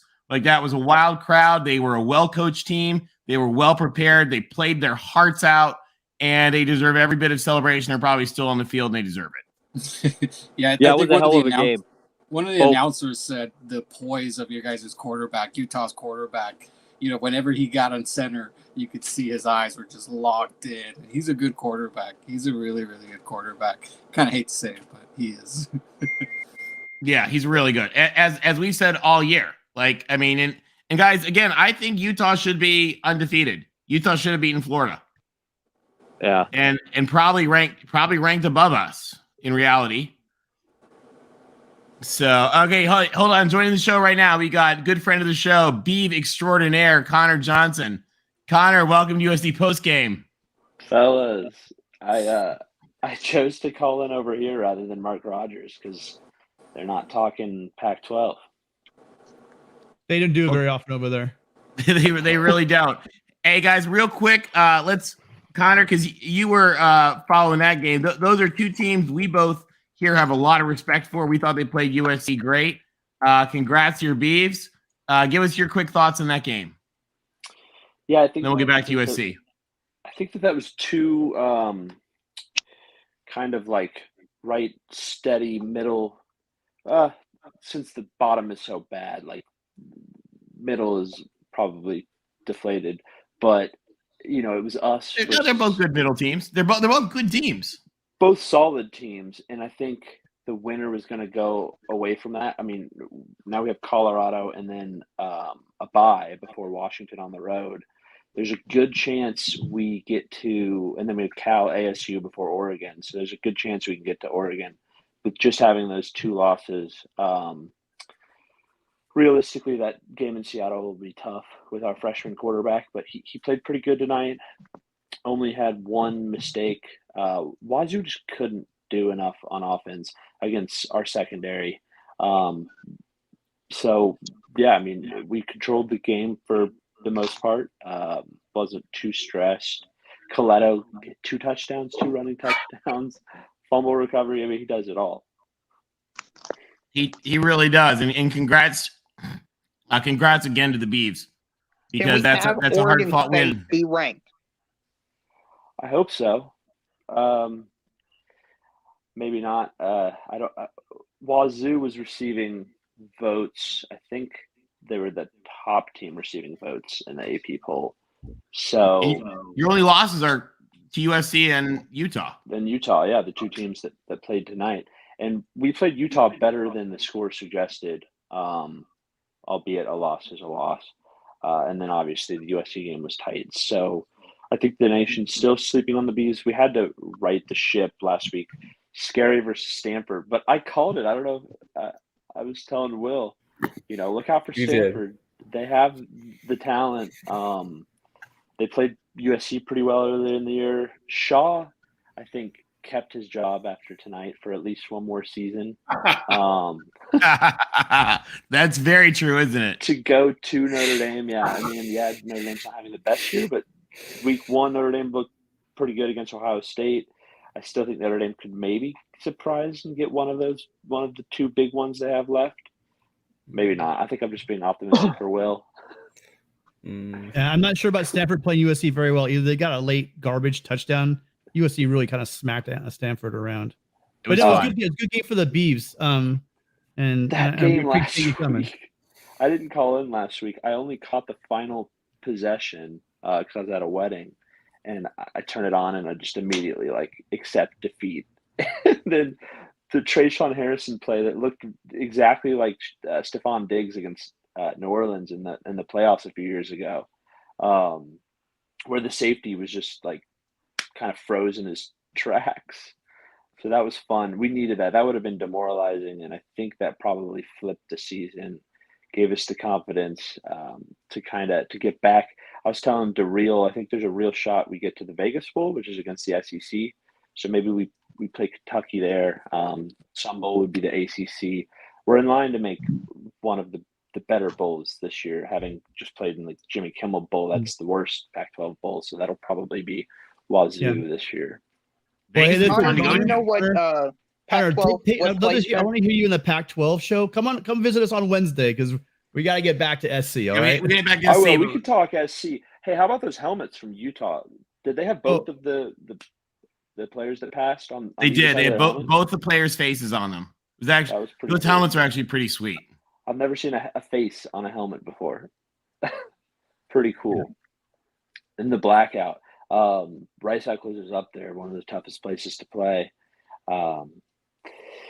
So yeah, I'll let y'all. I mean, I can linger in the back and throw in my 2 cents, but yeah, I mean, USC I thought Arizona next should be a win, but I still think there might be a place to stumble before UCLA, just overlooking a team like in Arizona. I don't know. What do you think? I'm not too concerned with Arizona, to be honest. I would agree if we had to go straight to Arizona, but we have a bye. So I don't think they'll be. And coming off this very, very close loss, I think the focus is there that we need to close out and win till we get to UCLA and put that in front of us. Arizona can score. They proved that tonight. They've proved that a few times this year with Delora, but I just don't think they can keep up, even in Tucson. They'll probably sell that place out though. Send you. It is in Tucson, right? Yes. Yeah. Well, Yeah, one of the like benefits of first being keep a saying, top just really 10, quickly- top 15 team is you're going to sell out the other opponent's stadiums, and that's going to be their Super Bowl. Yeah. Well, And that's what USC Serge is gets to look saying- forward to. What Serge is saying is totally true. If Arizona ever stops the run, then we can begin to worry. But they are epically terrible at stopping the run, and I think our offensive line, along with Dye, have shown that we can control the ball on the ground if we need to. And it's just going to be we'll see. We got to play the game. We got to see if we get healthy. But I would be very shocked if we're not running up and down the field in Tucson. Any chance a two-loss Pac-12 team gets into the championship? No. No. I mean, the Pac-12 championship or the playoffs? In the Pac-12 championship. Yeah. I doubt it. I don't think. Could have a 2-team. It all depends on how these teams all do. Could have happened, yes, but I don't see it. Are we talking overall record, or are we talking within the Pac-12? Pac-12 Because record. Oregon has the loss to Georgia. Yeah, that doesn't I matter. think Yeah, within the it's straight up conference. your record in the Pac-12. That's what we're talking about. 2 losses Conference. in the Pac-12. Conference losses. Yeah, I just don't see it with too many one-loss and no-loss teams this late in the season. Yeah. All right, guys. We have real quick. We have joining us. I'm gonna move a couple folks to the back. Connor, do you have anything else to add, real quick? No, I'll head out. Okay, Maybe Connor, thanks for joining us. Colorado week. Hey, good luck. Good luck to your guys this week. They're coming off a win, so. All right. All right. Babies. See y'all. Back to Pac. See you. Larry, I have to make room real quick. Can I move you to the back room? Yep, you're fine. Okay. And we want to welcome from Trojans Wire, Matt Zemek. Matt, rough night, but not unexpected. We've been talking about this, and we thought that this might happen, and it did, unfortunately. Perhaps worse because it was so close and it was within our grasp. What'd you think? Yeah, I mean, we all wondered what happens when an opposing offense plays well. And Cam Rising, in the first quarter, he didn't look good. He threw it the interception, which was, wiped off the board by one of the 2 really egregiously awful Pac-12 ref specials. And then after that wiped away interception, he then airmailed a wide open receiver on a 3rd and 4. So he came out of the gate sputtering, and that was the Cam Rising that we saw against UCLA. It's the Cam Rising we saw against Florida. And so it seemed as though Utah was really up a creek without a paddle. Give it up to Cam Rising that he, watched his season slipping away, could have allowed it to just continue to devolve. He gathered himself. He played fantastic football the final 3 quarters. That was the 2021 Cam Rising. That was the player who led Utah to its first Pac-12 title and its first Rose Bowl. So he deserves it. And Dalton Kincaid, remember Brant Queefy out for the season. Kincaid basically steps up, replaces all the production and then some. 2 spectacular performers with Utah's solid offensive line, which, generally walled off USC's pass rush. So we saw Washington State's offensive line. It was a sieve. We saw what a really good, opposing offensive line looked like with Utah. So again, this was in the final 3 quarters, not the first quarter, but the final 3 quarters, final 50 minutes or so, this is what a really good offense looked like, and USC was in trouble when it went up against a really good offense. And the unfortunate part is on the final 2-point play, not having Eric Gentry in the middle to stop that run by Cam Rising. You got to think he's on the field. He stops that play. He makes the right angle, his reach, his length, is able to hog tie Rising at the 1.5 yard line. Brutal luck for USC. So, like, that is the central truth of this game, that an opponent finally played well on offense. That it was going to be a rough ride for USC is when it finally ran into an opponent playing well on offense. And it was bound to happen. This is why going 12-0 is one of the hardest things to do in sports. That is the central truth about this game. Now, having said all that, some people say, and I've been a sports writer for 2 decades, and my journalism professors say you don't ever write that the officials decided a game. I think that's BS. I think that's BS. I think sometimes officials do decide a game. And the reason why I'm going to say that the officials decided this game is it's not just that they got a call wrong. All right, let's be very clear. It's that they got the procedure wrong. And I'm referring to the second roughing penalty, the one in the fourth quarter, which obviously carried so much leverage and centrality. When a targeting call is rescinded, all right, it is extremely rare for the 15-yard penalty to be kept in place. All right.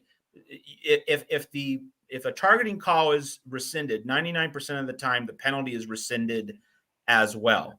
If the penalty is to be kept in place on a targeting call, it has to be beyond obvious that either the helmet was involved, that it was somehow malicious or violent, not going to the head or neck area. That's what targeting is. But the helmet has to be involved in some way, that it was a uniquely violent play, unnecessary roughness, or that it was uniquely late. So either violent or late. And that play did not check either of those boxes. So no, yeah. Well, they called it, Matt. They called it roughing the passer with targeting. So they throw the with in there, and which I think is cheap. And I get what you're saying. Well, yeah, but just targeting was the original call, and usually when that stuff gets rescinded, you're rescinding the penalty as well.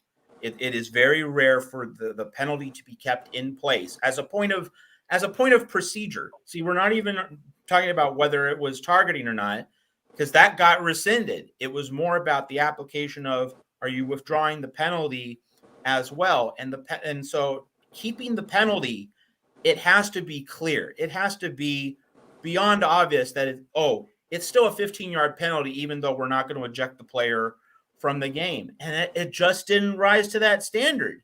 So on that basis, like if it was, if this was pass interference and, they call it and he's, he was either late or we're talking about a second, then that's just a judgment call, right? Like that's like, does the ball hit the white line or not? But there was a procedural element here. And so by keeping the penalty in, like that is an area of prudential judgment, not just, did the ball hit the line? Was it fair or foul? Things like that. There was an intentional decision made. We're going to keep this penalty in place. And that's the true unforgivable sin about all this, is that it should not have been a penalty at all. But it's not just but I mean, when you rescind targeting, you're almost always rescinding the penalty as well, as a point of procedure, not interpretation of the play, but as procedure. And they chose to be exceptionally awful in this case. So to me, that is going out of your way to make an executive decision which decides an outcome. And if that makes me a crybaby, so be it. I'm willing to take all the heat, all the smoke, but I firmly believe that. Well, and Matt, you're absolutely right, and I agree. We came on here beginning of the show, and thank you very much for joining us, because I know you had to write all your articles, and now you're joining us, and I appreciate you giving your opinion. And we didn't complain about the refereeing. It is what it is. USC lost this game. We're not going to rehash it, but we went into those details. But the thing I loved about it was because it was on Fox, at a legitimate hour, 5 o'clock, 8 o'clock Eastern, and God bless Damon Heward for Brock Heward for telling how bad the refereeing was, because he basically put the Pac-12 on blast. This is ridiculous. This is not pass interference. I used to play quarterback. This is not football. How can you call that? And he went on, so much so that he was going off that goofball, the play-by-play guy, and I don't even want to remember his name because he comes out in the open talking about UCLA. It's like, dude, are you crazy? This is USC. Yeah. So, I mean, this pinhead, right? But, basically educating the country that refereeing was ridiculous, and to go 0 for 3 on targeting calls, that just goes ahead and solidifies you made 5 bad calls. And the commissioner was there. The commissioner was there watching it in person. Oh, was he really? Yeah. Well, he probably doesn't really care because we're leaving the Pac-12 anyhow, but your lousy conference was on full display on an issue that's been, getting worse by the year for the past decade. That's all. Yeah, certainly made the conference bad. Uncle Rico, you are sort of right, but you're also sort of wrong. I'm going to take you out of the chat if you don't drop the subject. We love having you. We really do. But you're sort of right and sort of wrong, and we're not going to keep going there. Uncle Rico, if you were here earlier, I said it was basically Utah won this game. It's not because of the referees. I basically said it was the play calling by Lincoln Riley by not choosing to run the ball. I'm not being sensitive. I'm basically letting you know what a clown show. I think he's talking about something else. Been for 12 years. So yeah. All right. Real quick, Mark, going forward, any negatives? I mean, any negatives from this game that you'd worry about over the next 4 weeks that we've got? We've got a little bit of healing time.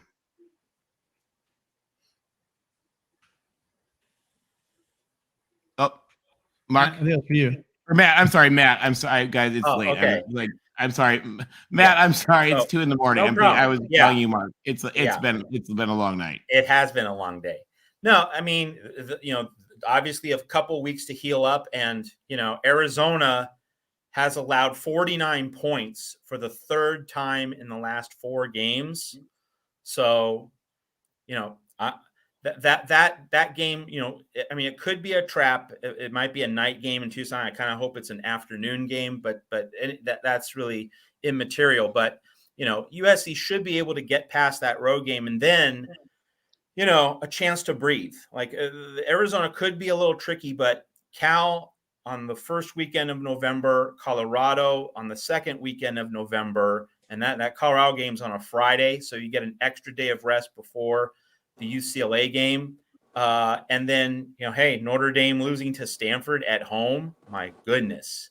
So as much as this loss stings, I mean, if USC can just, heal up enough to handle the road trip to Tucson, and, Jaden DeLora could put it on USC's defense, especially if Eric Gentry isn't healthy. Like that's, I think, the main worry there. For that October 29th game in 2 weeks. But assuming USC can get out of Tucson with a win, we're looking at 10-2 minimum. And the UCLA game is really the one remaining very stiff test. And so, as painful as tonight was, the bottom line is USC is still likely to go 10-2, likely to have, at least 10-2. And likely to have everything to play for when it goes against the Bruins on November 19th. Still, if you had been given this scenario before the season began, you'd have taken it in a hot minute. And so everything is still right there for USC. And Utah plays Oregon, UCLA plays Oregon, so they're going to beat each other up. And so USC is obviously behind UCLA and Oregon in the standings right now, but that's going to change. With subsequent results in the coming weeks. I would say that now that USC has in fact lost to Utah, it benefits USC if Oregon beats UCLA, and that's because if Oregon does beat UCLA, that means that puts UCLA and USC on the same footing, which means that the November 19th game is basically for the spot opposite Oregon in the Pac-12 championship game. So you just there won't be a head-to-head tiebreaker in terms of both teams finishing with the same number of wins and losses in the Pac-12 standings. They're going to be tied in the standings heading into that game on the 19th. So the winner's just going to finish one game ahead. The loser's going to finish one game behind. So I think that an Oregon win over UCLA is the better outcome, because USC doesn't play Oregon, so there's no chance to get a head-to-head against the Ducks. And so with Oregon beating UCLA and then Utah just losing one more game at some point along the way, could be at Oregon, could be at Washington State. That's probably not going to be an easy night game for Utah in Pullman. That's on a Thursday. An Oregon win over UCLA is probably the better outcome next week in Eugene for USC. And so it's all still right there. So much to play for, so much to win. And the main thing really is for Eric Gentry and Jordan Addison to have injuries which are not as severe as we're all worried about right now. And obviously it's going to take a few days to get some reports and information on that. But, if those guys are able to be available for UCLA, I think USC should be able to beat Arizona without them. And then, of course, you have Cal and Colorado, which are really two breathers. I mean, they really are two chances for everybody to get healthy for UCLA. Just getting past Tucson and then coming home to Los Angeles in November, where USC does not leave Los Angeles in all of November. It's still all set up for USC to have a spectacular season, even though tonight was such a gut punch. And it's a further gut punch right now as the Dodgers are about to lose to the Padres in the rain. Snipe keeps getting better. Exactly. But I will add to that one thing I do like about Lincoln Riley is that he does hold the players accountable. Like the whole, no blocky, no rocky. It'd be interesting to see what he does with the team here going forward, in the next few games. How the other players get the ball and how he makes adjustments, coming from a loss. This is a tough loss. So I'm got my eye on Lincoln Riley to see how he adjusts. And, I want to see the post interview too. I haven't seen that. I'm going to look that up once we're done here. I haven't either. Yeah, that'll be really interesting to see. Yeah. And hey guys, while we've got Matt here, let's we've got a couple of folks that have joined us that we'd love to give you guys a chance to ask Matt questions and give your thoughts on the game. We've got Ben and Tide Guy. Guys, welcome to the show. Hey, thanks for having me. Hey, thanks for having me. We've got you guys here live with Matt Zemek from Trojans Wire, the real expert. So tell us what you think and let us know what guru insights we need to grab from Matt. Well, first thing I want to ask Matt, and I want to ask you guys. I heard you guys talking about the referee, and I didn't catch the whole game. Actually, first I'm sorry for the loss, guys. It was an entertaining game. At least I caught the last half. But I have to know that last. I don't know. It was that play that they added the 5 seconds. That whole play. I mean, what was that? I don't understand what happened. I mean, I don't understand how they called a timeout during a play. I mean, can anybody explain that to me? Matt, that's because you're from a real conference. Well, I mean, we saw how disorganized the refs were on. Yeah, I think Matt froze up, but I'll add to that. They were the timekeepers, so they're the home team. So it was on Rice Eccles, whoever the staff there was. I believe if I heard him right, I was in the middle of 5 things. I think that one of the officials signaled the ball, the play dead. Am I wrong on that? And then the timekeeper stopped. If you notice when they're showing the playback of the clock, that the clock stops at one point and then continues on when they went to go review it. So I'm not sure what happened. So here's the answer: the Pac-12 officiating. That's the answer. Yeah, I got it. Well, you know what? And I don't even understand why after that the guy intercepted the ball, he's like out of bounds and he gets thrown down like right there at the sideline, and then he would throw a flag there. I was like, what is going on with this play? I was like, and I understand. And I've been saying that about the officiating all year, and that and in the Big Ten. But this game was. I don't think it. From my perspective, and I was pulling for USC. I didn't think it was just on. I don't think it was like one-sided as a fanboy. I thought it was just kind of bad officiating in general. Yeah, well, I mean, the sad thing about that last drive, it didn't come down to was USC with a score. I think everyone here would probably, even then some of the Ute fans, agree that USC probably gets down there and scores. They just ran out of time, and that goes back to what Tony and I were talking about the clock management. If I have one, this is the first time all year I've been very critical of the coaching. I think that Riley has to stop the clock there so you can control the time and give your offense enough time to move down the field and score, because we've seen them. They even the broadcasters brought up they were scoring at 130, 115. And those were touchdowns. All you had to do is get to probably about the 38-yard line to set up a really long 55-yard field goal. But that was possible with that time. And if they had saved that time out in 40 seconds, like Tony said, we might be having a different conversation right now. But unfortunately, there at the end, Tim, you guys kind of shot yourselves in the foot.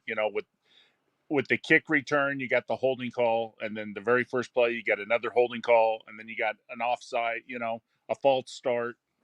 Yeah. That really killed you guys. You're right. Yeah, absolutely. It was a sloppy game. Yeah, I mean, imagine if we'd had just been able to have that ball on the 50 with 45 seconds to go. This would be a lot happier show. The momentum swings on this game was crazy because those calls killed a lot. It gave a lot of momentum to Utah and killed the momentum for USC. So, not to mention, obviously, the bad calls, but the momentum that adds to all of that, the repercussions to all those calls is a tough hit. But I will tell you, Rick, that before the season started, I told Tim and Tony that I thought USC would go 9-3. And I thought the ceiling was 10-2. But now I would change it to I see you guys going 10-2 and the ceiling being 11-1. Yeah. Who's our loss to? Who's our second loss to? I think. Well, I mean, UCLA again, we have to be realistic. game. UCLA is a legit team, you guys. I mean, we can't talk about rolling into the Rose Bowl and beating UCLA. I think, again, we've seen two solid performances after a very strange game against South Alabama. But let's not pretend like we'll know, right? We're going to know next week when they go to, if they go to Autzen and either A, beat them or B, give them a game, we know we're going to have a fight on our hands come November 19th. I think that's pretty sure. And for anybody who needs to know, the Padres have officially gone up. Now, what is it? 3-1 in the Dodgers. So it's going to be interesting. No, it's over. It's over. It's a short series. Oh, it's a short series. You're right. Okay, never mind. It's over. It's done. They're done. Thanks. Hey, listen, you have more salt you can pour in here? Because, I mean, I know you're a Mets fan, but this is a pretty painful night for me. I'm more of a. I grew up as a Dodgers fan. I'm more of a Dodgers fan. Okay. This is a long day. For you guys who don't know, I grew up in a baseball family, so we've had 9 teams in my life, but the majority of it was the Dodgers or the Mets. So well, that's why who your uncle is, so they understand the connection. Oh, my uncle's a baseball coach. Hey, Tim, I think we can all celebrate, though, that Tennessee beat Alabama. Except for the fact that we have Tide Guy literally on the line right now who's going to, come through the screen and punch you. I haven't checked this out yet. We literally have the best Alabama YouTuber in all of Alabama YouTube directly under your little box on the screen. And Ben, can I remind you that he's also a recon sniper, so you better watch your comments. Yes, he's a Marine Force recon sniper. So, but here's you have just slandered. I haven't checked out LW. I want to check it out because he's really good at football. By the way, if you haven't joined Mark Rogers Discord, I don't know what you're doing. We say it every darn week. It's $5 a month, and you've got some amazing football knowledge on there. LW has a shot. So apparently on the holding call they got, he said there was 12 people. Did you see that? I've actually got a screenshot. When So they there's 12 stopped players. us on third down, before the play even started, you can count. I can send you can count all 12 defenders. Wow. That's amazing. All right. Well, yeah. Maybe the Pac-12 doesn't have cornered the market on idiot referees. Did you guys take some of our refs? Well, we also took a 10-minute timeout because it was fourth down. Tennessee went for it, and then they're like, wait a minute, was that third down? Was it fourth down? It took them 10 minutes to determine whether it was fourth down or not. Well, yes. Jeff, give me a second. I want to honor Matt's time. Matt's back with us. Hi, Matt. Uh-oh, we lose you again. Oh, did you freeze? Matt. Nope, I think he's frozen. I think Matt might be frozen. Okay, Tim, I'd like to tell you one thing real quick while he's frozen. And to also the guy who said that, let's celebrate Bama's loss. That's fine. This loss really did not hurt Bama. This loss for you really did not hurt you. If you guys win out and Bama wins out, guess what? We're in the playoffs. Yeah. And don't worry, Jeff. Ben's upset because he's a Michigan fan. Oh, no. But what I'm saying, Tim, is so many people have come in here tonight and said, well, the SEC needs 2 teams. And one guy even said 3 teams. Let's get serious. This year, with Oklahoma State losing today, I kind of take the Big 12 out because I don't think TCU is going to run the table. So at the most, you're going to have 4 conference teams, and most of them are going to have at least 1 loss. So even if USC runs the table with 1 loss, I cannot see how they could justify a SEC getting a second team in over USC, even if it's Alabama who lose, But if we win our championship, we're in, and whoever we beat on the other side should not pass USC if you guys win the Pac-12 championship. Hang out, Jeff. We'll talk about that. I think we got Matt back again. Sorry, we want to honor his time. Matt, you there? Yep. Okay. I'm not sure where we were. And we also have another caller. And I don't know if you have questions. Who may have questions for Matt. Let me just real quick. We got RTR Mooley RTR, welcome to the Voice of College Football's USC postgame. We're here with Matt Zemek, our guru from Trojans Wire. Tell us your thoughts and any questions for Matt. Oh, well, first on, thank you for letting me come on here. I guess my questions is because just trying to learn more about the game and stuff. And I watched this game, the USC game, and I'm trying to see, just trying to go back and see, what were all the missed calls and stuff. I think the obvious one was, what was it, the first quarter, that really terrible, roughing the passer. Roughing the passer. It should have been an interception because Utah couldn't get their offense going. But what were some other well, there was another roughing the passer as well later that was equally bogus. Okay, because my stream glitched. So they said it was roughing the passer the second time. Yes.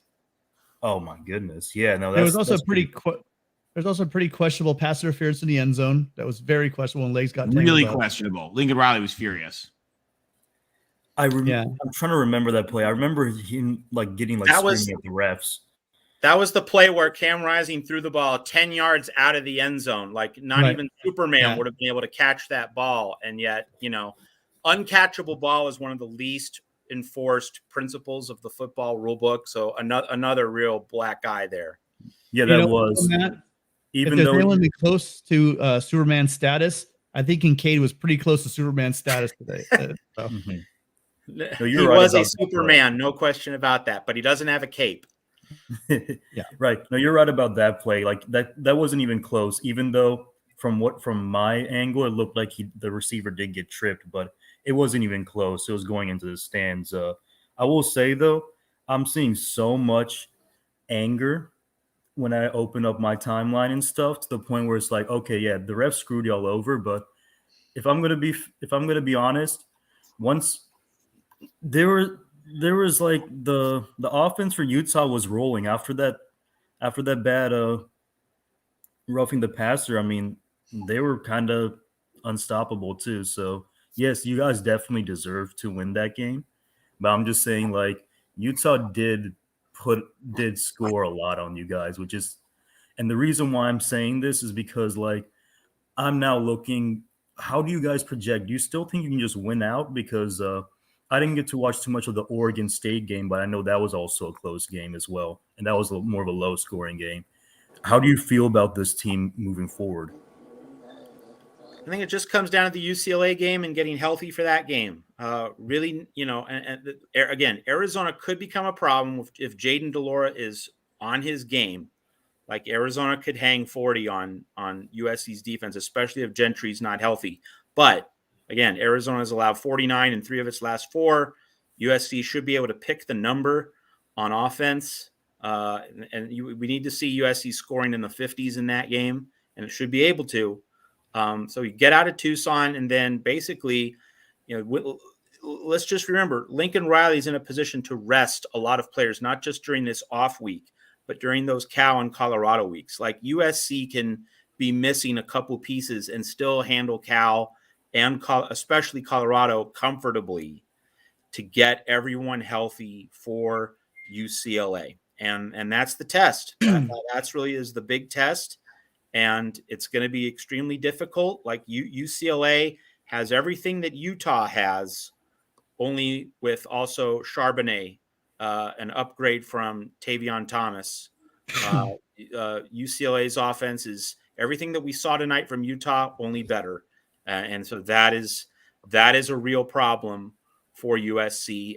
It's a kind of game where, if you lose serve even once, and you're going to lose the set. If you have to hold serve all the time, and so when we evaluate USC's offense, I mean, it wasn't perfect, and it did get a little bit sloppy after it got the 21-7 lead.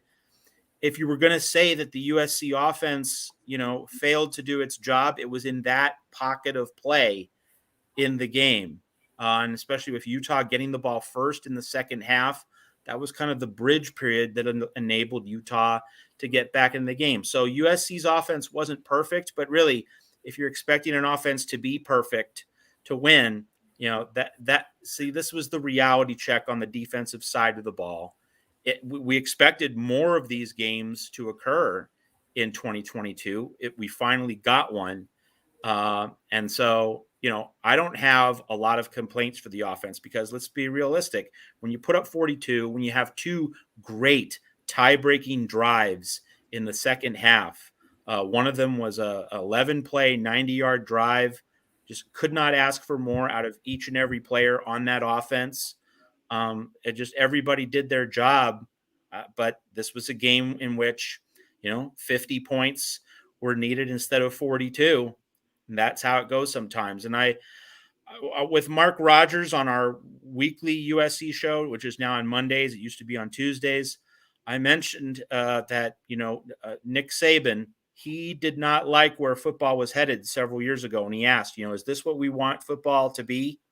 And he could have protested, he could have resisted where the sport was headed in terms of the spread offenses, in terms of the passing concepts. But, as much as in his soul, he didn't like it, he still realized that, hey, I have to adjust. I have to adapt. There are going to be some times in a college football season. We saw this today with Alabama against Tennessee, when you just have to score more than the other guy. There's going to be a game or two. It's not going to be most of your games, but there will be a game or two when you just simply have to score more than the other guy. That was the case in Bama, Tennessee, and it was the case here in USC, Utah.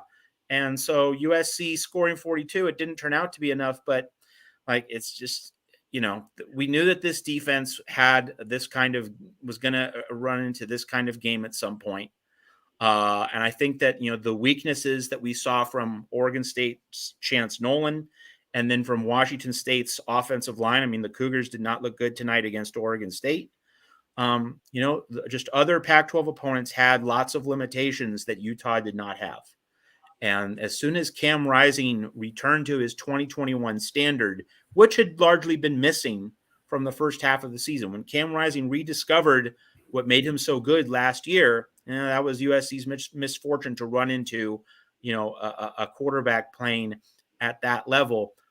I'm not going to really find fault with anything that USC's offense did because, for 95% of this game, it was absolutely on point. This was just a harsh reality about the state of the defense.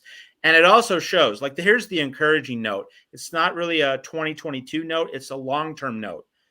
Think of all the things that went against USC in this game. Playing on the road at night, tough opponent, veteran opposing quarterback, the refs, the injuries to Eric Gentry and Jordan Addison, just this absolute avalanche of bad stuff. And it came down to a 2-point play in the final minute. Just wait until USC gets the depth. Just wait until Lincoln Riley stockpiles the roster and fills you guys holes. We almost pulled a goal line stand on that too. Yeah, fourth and they one. had fourth and one. Yeah. We almost had them stop. Hey, real quick, guys, I want to pause on this really quick and talk about something we have coming up this week that's awesome. So I don't know if you guys know, but some of you have heard this already. But on Thursday, we are going to have a really, really special event. We're going to have a USC pregame live featuring the Trojan himself, the USC drum major. Jacobo is his name. A really, really fascinating, interesting guy. So here on the Voice of College Football's USC channel, we're going to have our special live chat with the Trojans. So bring your questions for what you want to ask of the Trojan. What's it? He's going to tell us what. First of all, how you get that job and what it's like, kind of rising up to that and the responsibilities of it. And he's going to tell us about what it's like to be there on the field and stabbing the ground. Tell us the inside scoop of what it's like to go to all the different away games. So this is something LBC has completely set up for us. He is the man. Kudos to LBC, but it's going to be really, really special event on Thursday night. Yeah, I hope you guys can join us. We'll send out a message. We're confirming the time, either 7 or 7:30 Pacific time on Thursday during the bye week. And we're really grateful that Jacobo Herrera can join us. He's got a very busy schedule. And so this works out great. Since we don't have a game, we'll do a Thursday night Trojan pregame with the USC drum majors. So hope you guys can join us, and we'll send out some messaging to confirm the time.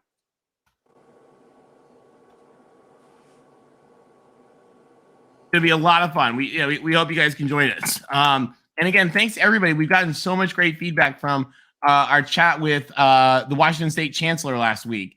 That was also a lot of fun. So we're going to keep trying to do a bunch of those because it's something kind of different for the channel and gives everybody different perspectives. So Matt, thank you guys for all your help. Matt, while we still have you here, what's your take on the clock management down towards the end there and the timeouts and not using the timeout to try to preserve some more time for the offense? Yeah, one timeout definitely should have been used to add time to what was there. No question about that. I think the other complication is that when Utah had first and goal, you might be thinking, well, we just need to get a stop, go after it. And the fact that, it took Utah 4 plays to score the touchdown, that's not something you're counting on.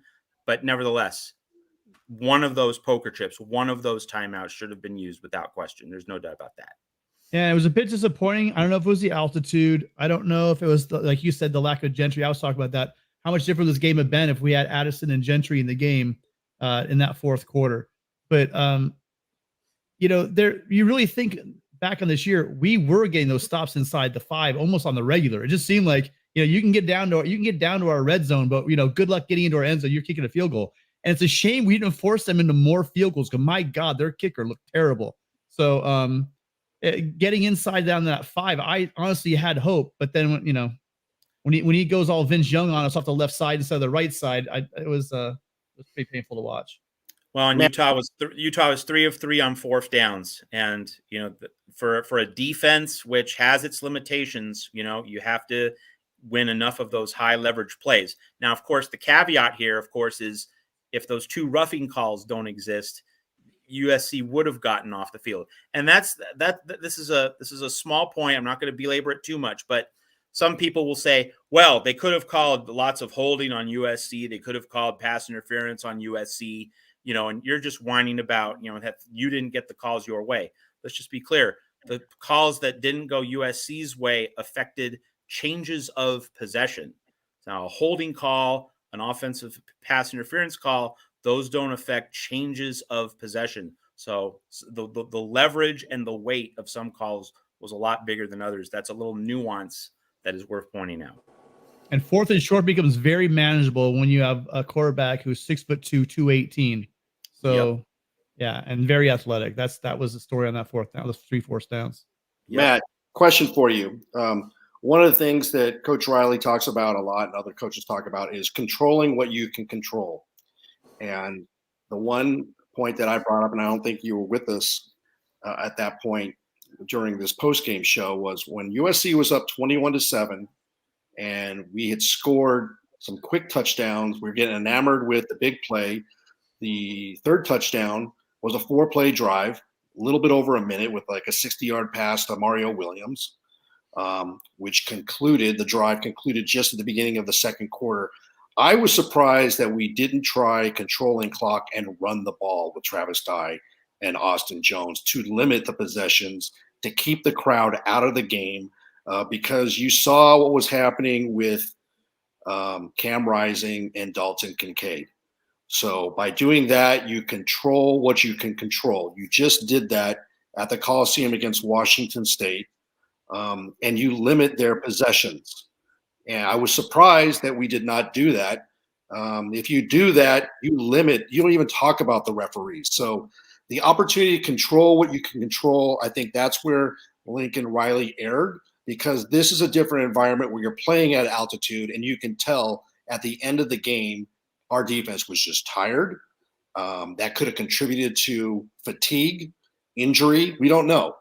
But by putting those players out there on the field, our defensive players, for longer than perhaps was necessary, that's where I question the coaching, the game planning. I think that's a fair critique. I think one of the things that has to be pointed out is that on the 4th and 5, there was a miscommunication. Caleb Williams bobbles the snap. He wasn't ready. That shouldn't happen. And if there was indeed a mix-up, like Caleb Williams needs to call timeout, and he needs to make sure that they either do the play right, or you also could punt there and you leverage field position. You make it harder for Utah to drive down the field. Instead of giving the Utes just half a field, making it easier for them to come back in the game. So that was an attention to detail moment on the 4th and 5. And the other thing is that if you're going to go for it on 4th and 5, well, then the sequencing of play calls, and that gets to your point about running the ball more, controlling the clock more. If you're going to go for it on a 4th and 5 from that spot in the field at that time in the game, why aren't you then trying to pound the ball on 1st down and trying to probe the Utah defense with the run if you're willing to take that chance on 4th and 5? So that goes to the point of, if you have a larger overall plan for a drive or a series of downs, call your plays accordingly, line them all up. If you're going to try and be aggressive and take a shot on 1st down, but then you're going to go for it on 4th and 5, well, see, that doesn't line up, right? That's not consistent. And so call your 1st down play so that, you're in a better position to run a 4th down play. Yeah, that possession was definitely out of alignment, and it's definitely more than fair to say that was not a well-coached possession for USC. And Matt, Michael, who's in our chat, is asking, he wanted to ask you, I guess, if USC, if it seemed weird that USC went away from the run late in the game when it was 3rd and short. Late in the game. I mean, the USC's 2 main drives when it was 28-28 and then 35-35 scored touchdowns. I think that really, Rick's point is well made and well chosen, that, when USC was up 21-7 in the first, midway through the first half, that was the time to run the ball more. That was the time to drain clock, put more pressure on Utah's defense to stop the run. That was the window of the game where Dye did not get enough touches. But I think on a larger, broader level, the play mix was great. Boy, the red zone play design, I don't know if you talked about that a whole lot, but Lincoln Riley clearly studied Morgan Scalley and Utah on film, stretching Utah horizontally across the field. On the touchdown pass to Josh Fallow, you could see Addison in motion to the left. So you have that eye candy getting the defense's attention to that side. And then you have the threat of the handoff to Travis Dye going off right tackle. And then you could just see the middle third of the field between the hashes split up, and Caleb Williams just throws a easy little lob toss to his tight end. Riley was constantly finding solutions in the red zone. Really, Rick's point that, when this game was not well coached by Lincoln Riley on the offensive side of the ball, it was when USC got the 14-point lead midway through the first half and didn't try to grind down Utah, shorten the game, slow the tempo, and create, it's kind of like in basketball when you're milking the clock. You run 35 seconds on the shot clock, and you have, you run all the screens and back cuts, and you make the defense chase around the court, and then you get a layup with 2 seconds left.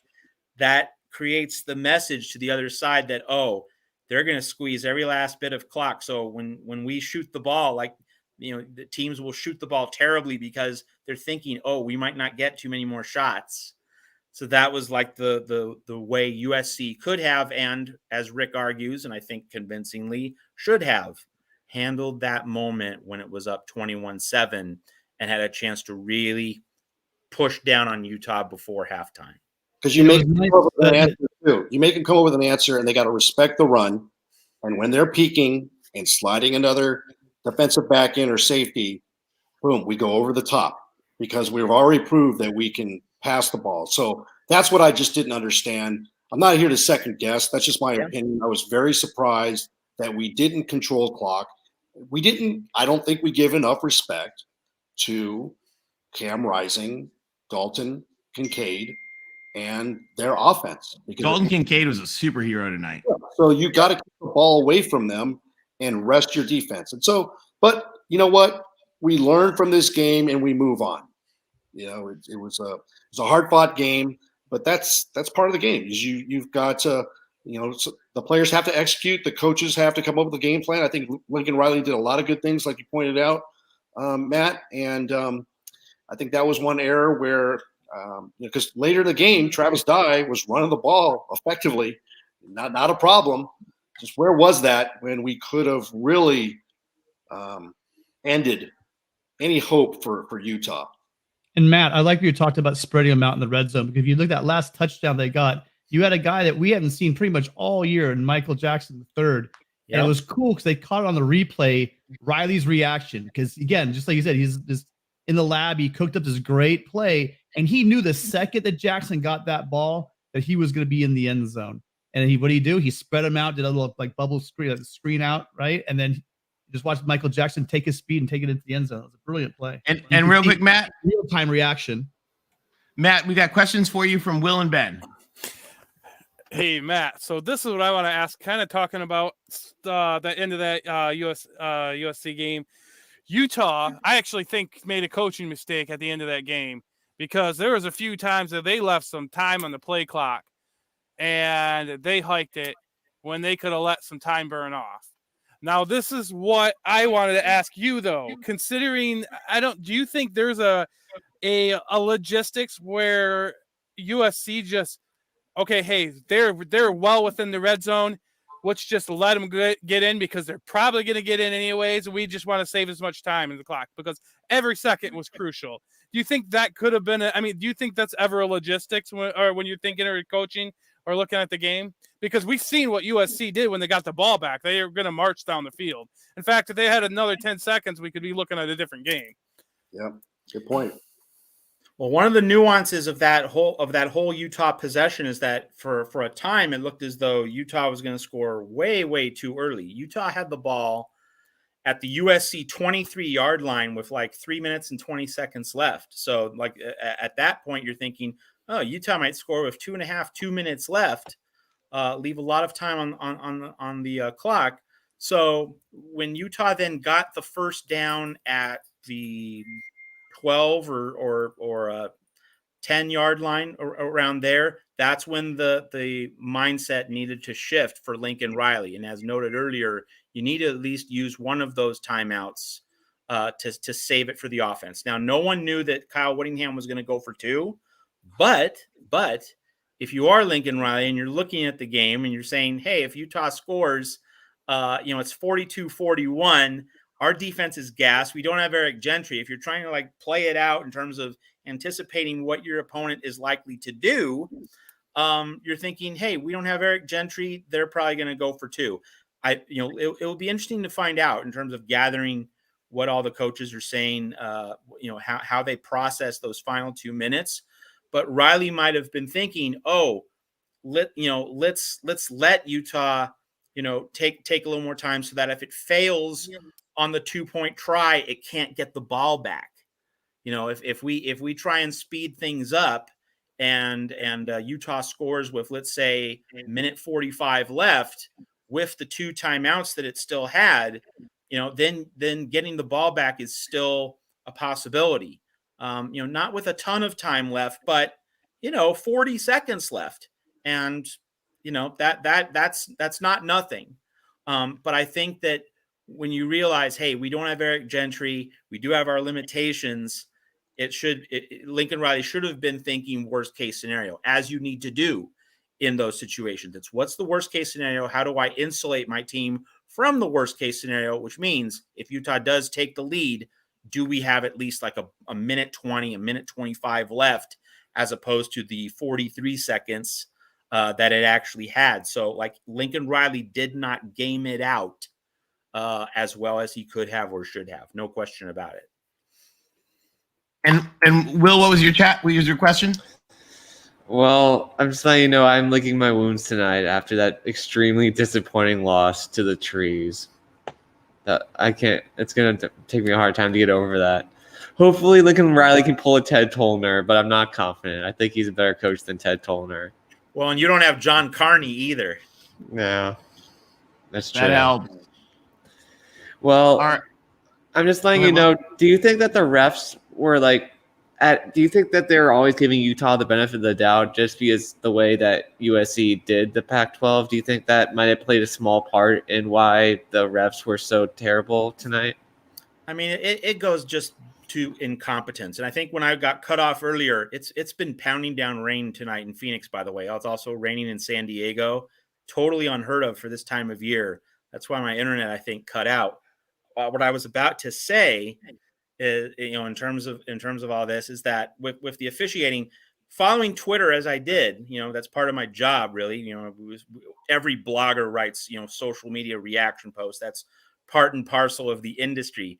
Part of the Twitter reaction during the game was journalists just openly saying from their press box seats in Rice-Eccles Stadium how much everyone in the press box was laughing at the Pac-12 refs. And it didn't just apply to the roughing the passer, but also the various time management problems that they had during the game, the various little disputes about various procedural elements, not just in terms of getting calls right, but just everyone in the Rice-Eccles press box was laughing at the officials the whole night long. It's just general incompetence. Of course the officials weren't saying, we're going to stick it to USC for leaving for the Big Ten. Of course it doesn't go there, but they're obviously not taught very well, these officials. They're obviously not trained very well when they're getting all of these details wrong on so many different fronts. And it's why so many USC fans, are just so angry about this conference and are really so glad that the Big Ten is going to be part of our future in 2024.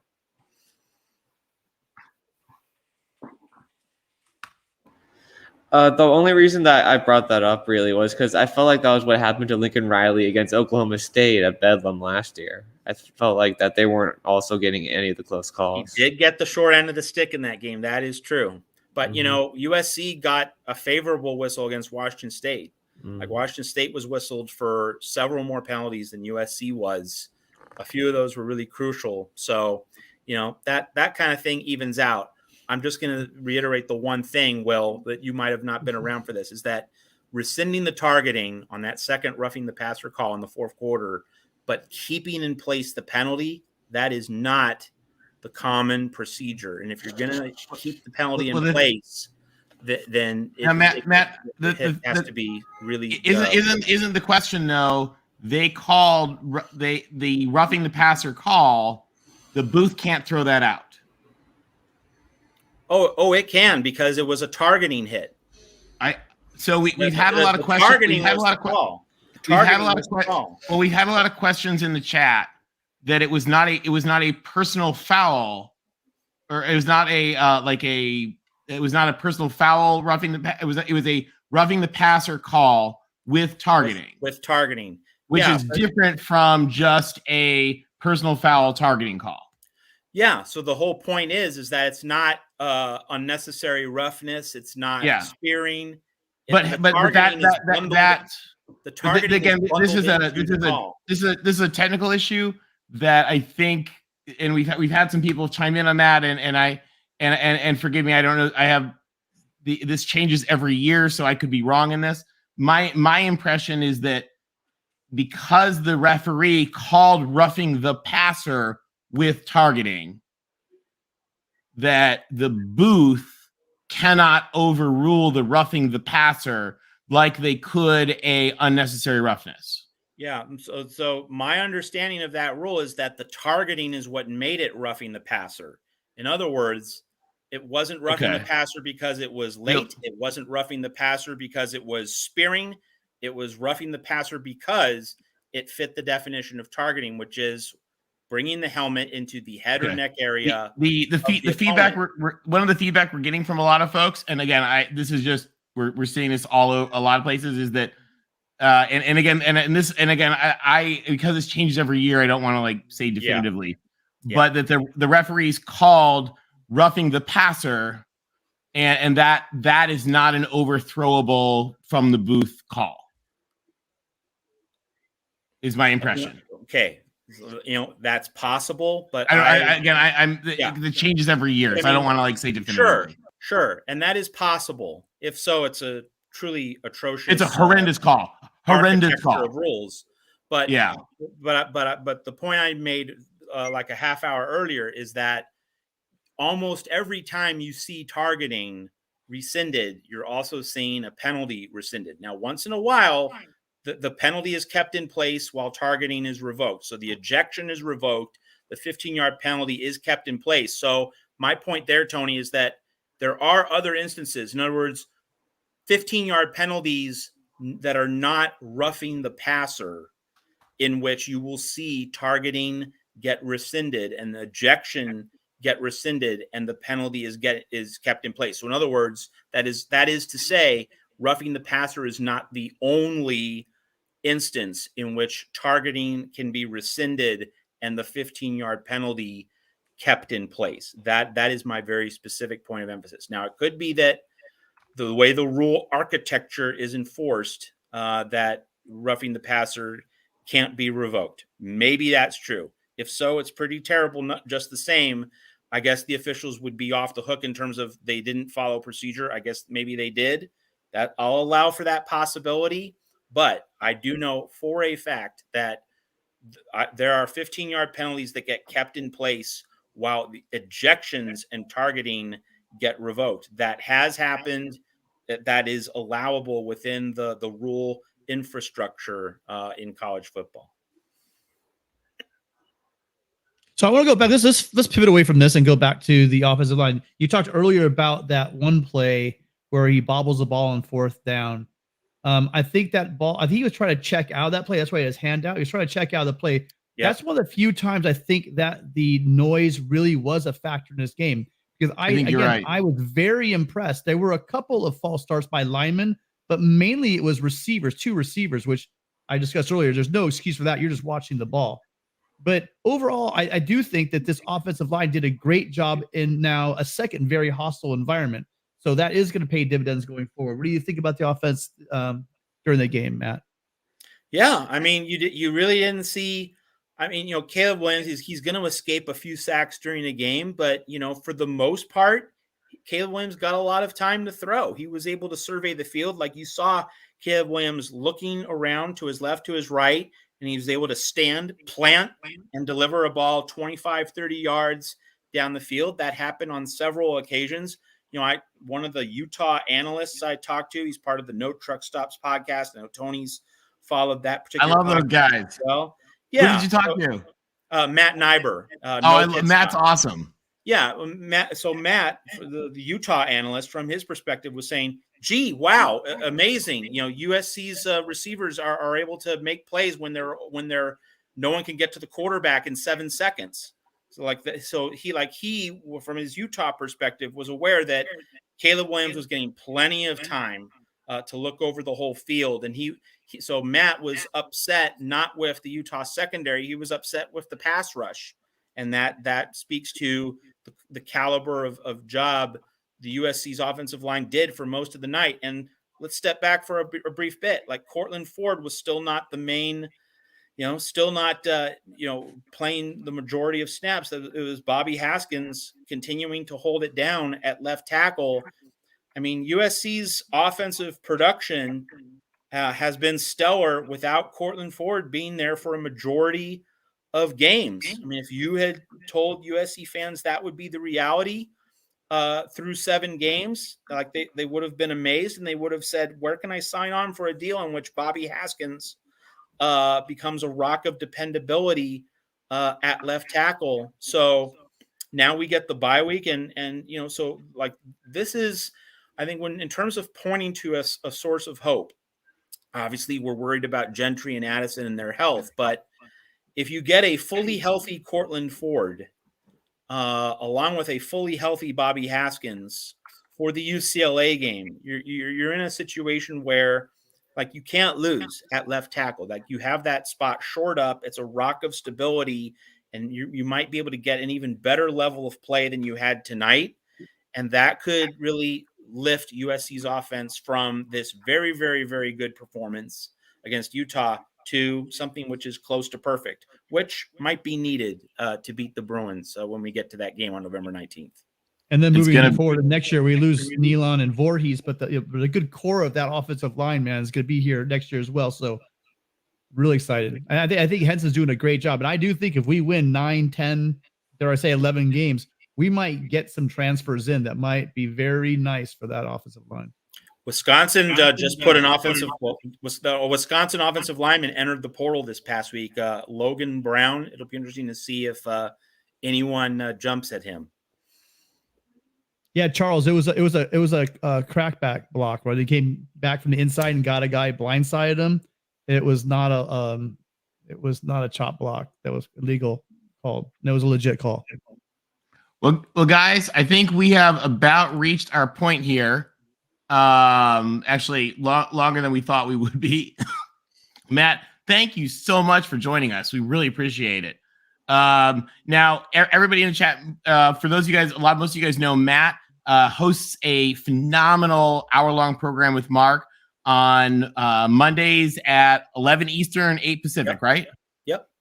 And everybody tune into the Voice College Football channel here the USC Voice College Football channel on Monday night. It is a really, really great program that they do.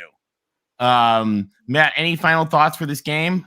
I know it's still a little digesting for all of us, but I think the really big takeaway is all this adversity, all of these negative moments, and USC was one 2-point play away from winning, in spite of all the things that went against the Trojans. And so when Lincoln Riley gets more depth, when he plugs the holes, when he addresses the limitations that we all knew existed on this roster, especially on the defensive side, like this program is just going to be at a very, very high level on a regular basis. Like this game, as painful as it was, it should really eliminate any and all doubts that USC is just going to be delivering excellent seasons on a regular basis. Like there should be very little doubt about that point right now. I agree with you. Thank you, Matt. We really appreciate it. Thanks for joining us. Awesome job, guys. Thanks for holding it down, everybody. Thanks, Matt. Matt. LBC, any final thoughts on this crazy game tonight? Well, I want to thank everybody who joined us in the chat. Appreciate you guys stopping by and bringing up some great questions and offering your opinions on what you saw tonight. I really enjoyed doing the show with Tony and Tim, and appreciate Mark Rogers for allowing us this platform. It was a great game tonight, and 2 teams really put it on the line, and credit Utah.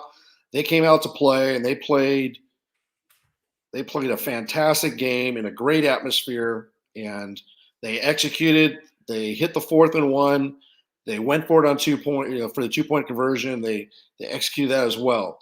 Sure, we did some second guessing about play calling. I offer my opinion, but at the end of the day, let it be known that USC is really improving every week. I think we learned a lot here. Yes, we came away with a loss when many thought that we should have won this game, but the future is bright. Looking forward to the rest of the season. Now we get a week off, and we have a very manageable 3 games with Arizona, Cal, and Colorado. And hopefully we get healthy, and hopefully Gentry and Addison, the injuries aren't too serious. And who knows, we might have some other guys that are dinged up. But we focus in on those next 3 games, and we'll see what the rest of the year brings to us. But hey, 6-1 at the break, I'll take it. And we live to play on another day. So thanks for joining us. Look forward to catching you this week with our pregame show with Jacobo Herrera, the USC drum major. Looking forward to meeting this young man and having you ask questions, and for you get to meet him as well. So fight on, everybody. Have a good night. Thanks, LBC. Tim, you're up. Yeah, I just want to highlight this. I just saw this came in late, and I completely agree with Christopher on this one. You know, this season we had high hopes because we're Trojans, right? We always want to win, but these are the kind of games that team will grow from. Of course, we're all disappointed. We expected to win, right? But the potential of this team is shown, and like I brought up earlier, it looked like there might have been some actually issues with Caleb. There were questions about maybe he got rattled on the road in Corvallis. I think both of those things have been addressed. We got dinged up, but we have a bye week this week, and I think we have a pretty light load until we get to UCLA. So I think things are looking up for us. I think that they're going to clean up some things. They're going to get healthy, and the future's bright. We need to focus on. We move forward. It's a loss. Anyone that thought we were going to the national championship, the playoffs, I like your moxie. I'm glad we have those high aspirations, but it wasn't probably realistic from a 4-8 team.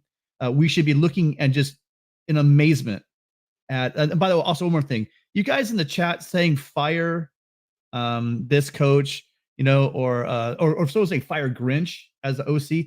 I don't know if you are actually just a butthurt Sooner fan or if you're really serious about that. But anyone that has watched our defense this year, I've been very happy with the improvements. Not even improvements, just the way this defense is playing, ranked nationally in a number of things: sacks, interceptions, red zone defense. So please, you guys, think about your comments. I'm assuming they're probably a Sooner fan, but looking forward to getting healthy. Looking forward to seeing what we can do going to the UCLA game. And as always, you guys fight on.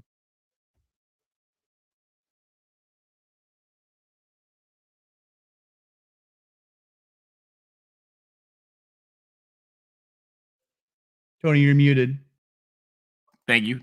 This was a rough night for most Trojan fans because we really had high aspirations. And I think we got hopeful, and we almost got there. We were one tackle away from winning this game and coming out of that crazy madhouse at Rice Eccles with a win. And instead of thinking that the end is over, I often tease my Big 12 fan friends because I say the entire conference needs to take a Xanax, because they alternate between like, we think we're the greatest team in the world and, oh my God, fire all our coaches.